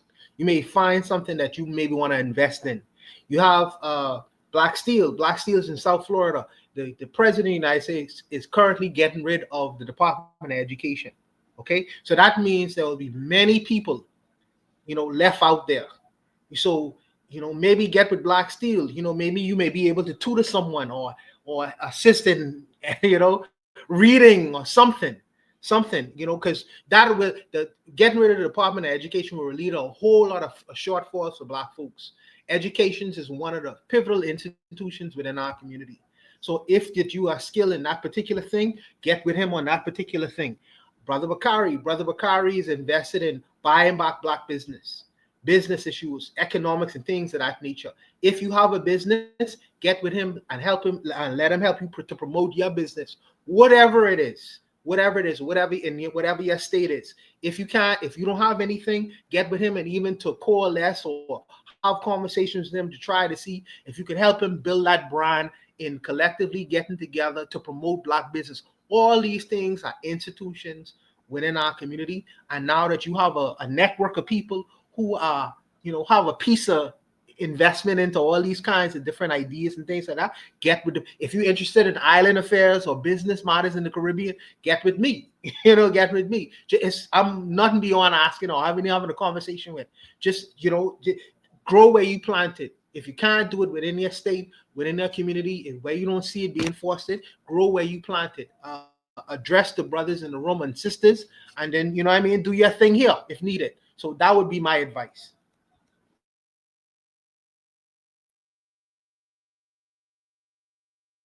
Yeah, Anthony, go ahead.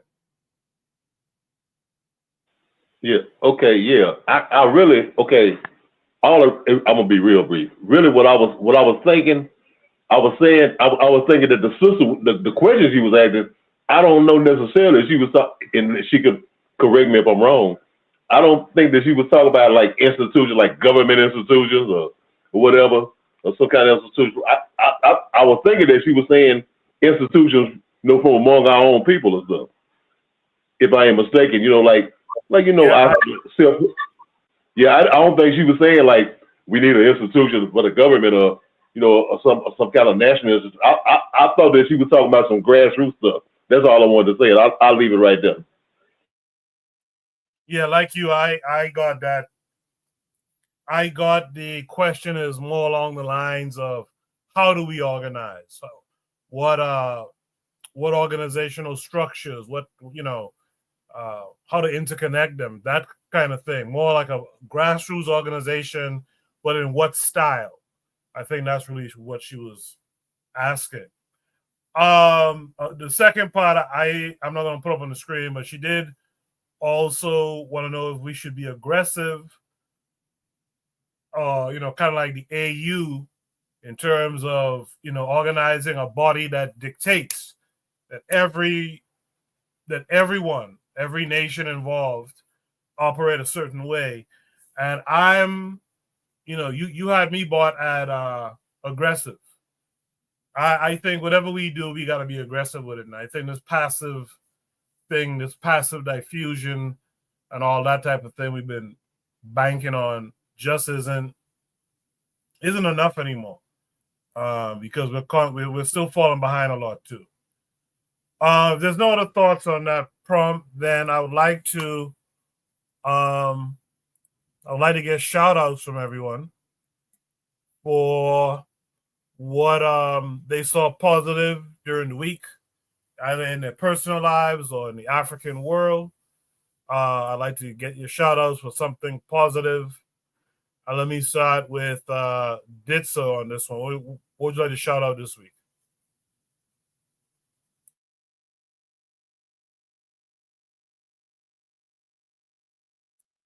All right, look like Ditso left. Brother Bakari, what would you like to shout out this week? First, I want to shout out this panel and you for hosting this, giving us this platform to speak on every Saturday. I don't know. Well, I wasn't on here last week. And I want to give a shout out to my son, my youngest son, for being accepted into the National Society of Collegiate Scholars. And just a shout out to black folk, black business. Good stuff, man. Shout out to Kibwe. For real. Shout out to him, man. With that said, let me get a shout out from Black Steel. Shout out to George Foreman. Rest in peace to him. He passed the other day. Yeah.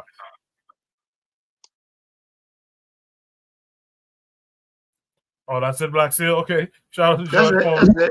That's it. Shout out to the panel, too. Yes, sir. Thank you for coming through as always. Anthony, would you like to shout out this week? Yeah, man. A couple of them real quick.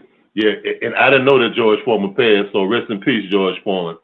And shout out to Keyway for doing this thing. Shout out to Bakari for being a big man. You know what I'm saying? And coming back and I don't know if it was warranted, but even just the idea that, hey man, if I offended anybody, I apologize for that. And I want to say that even though it wasn't necessarily warranted, I accept your apology, bro. You know what I'm saying? And I say the same thing. If I ever said something, this sound out of line, I don't mean no harm. But my main shout out is to the government of Niger. The Chinese was over there doing some fucked up shit, practices over there, this Chinese mining company or whatever. And the government of Niger said, hey, y'all got to pack y'all shit up and get the hell up out of here. And so, a lot of people think, well, we just sit in the French out in the West out and we letting the Russians or the Chinese work. Well, he told the Chinese they got to get the hell up out of here too. And so shout out to President Chiani, man. A big shout out to him. And shout out to the panel, man. Much love, respect to all y'all. Appreciate that, Anthony. It's good to be able to have you and Buana on simultaneously this week. So that's a positive. I shout out StreamYard, I guess, for that. Who's left? Buana, what would you like to shout out this week? Oh, yes. So let me do it like this. I see providing triggers. Shout out to the new president of Namibia, the first female president. That is important. Providing triggers. So I hope to see her do productive things in Namibia. So shout out to her. Shout out to Kiway, who is a scholar. I don't think it's sports. So Brother Bakari mentioned scholarship. So I think that have to do with academics. Shout out to the brother for putting in that work. We need more Black scholars, and shout out for his work and effort in being a Black scholar. Also too, I want to put this out there too, because the sister Marcus Garvey is the way mentioned something last week, and it was on my mind to say.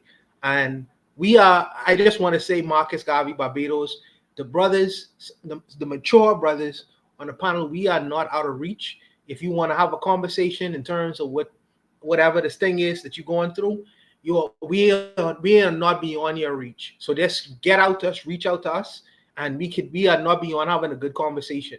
So shout out to you, and I hope that you have much success in the future going forward, whatever happens.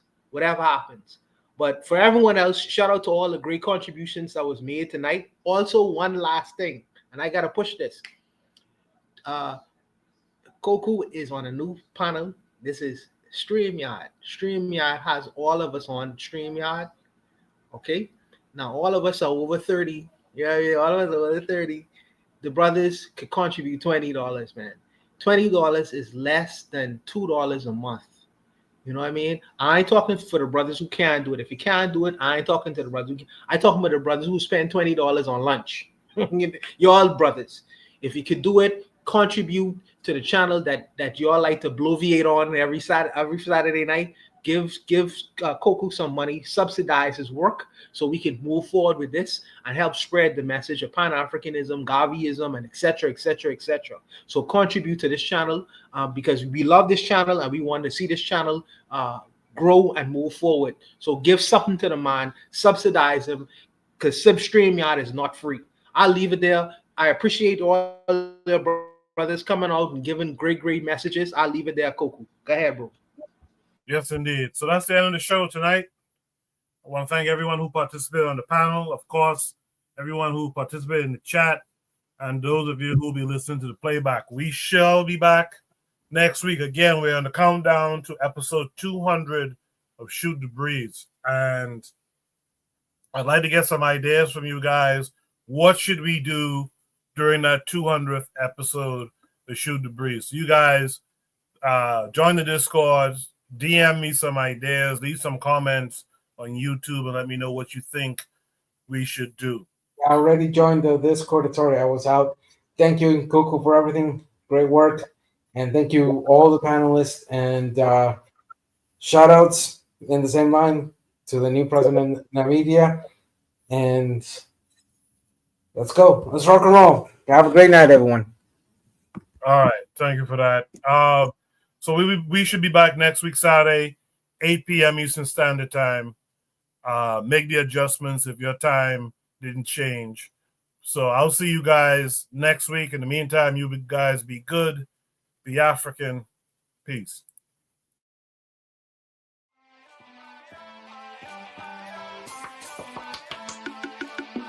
Thanks for listening to the Bitter Medicine Podcast with your host, Koku. If you like what you just heard, we hope you pass along our web address, bittermedicineblogs.com, to your friends and colleagues, and share our show to all your social media. Be sure to check out our archive section on our website for previous podcasts. This has been a KWAZ radio production. Join us next time for another session of the Bitter Medicine Podcast. Follow us on Facebook at Bitter Medicine Show, Twitter, Bitter Meds, Tumblr, Bitter Meds, Instagram, Bitter Medicine.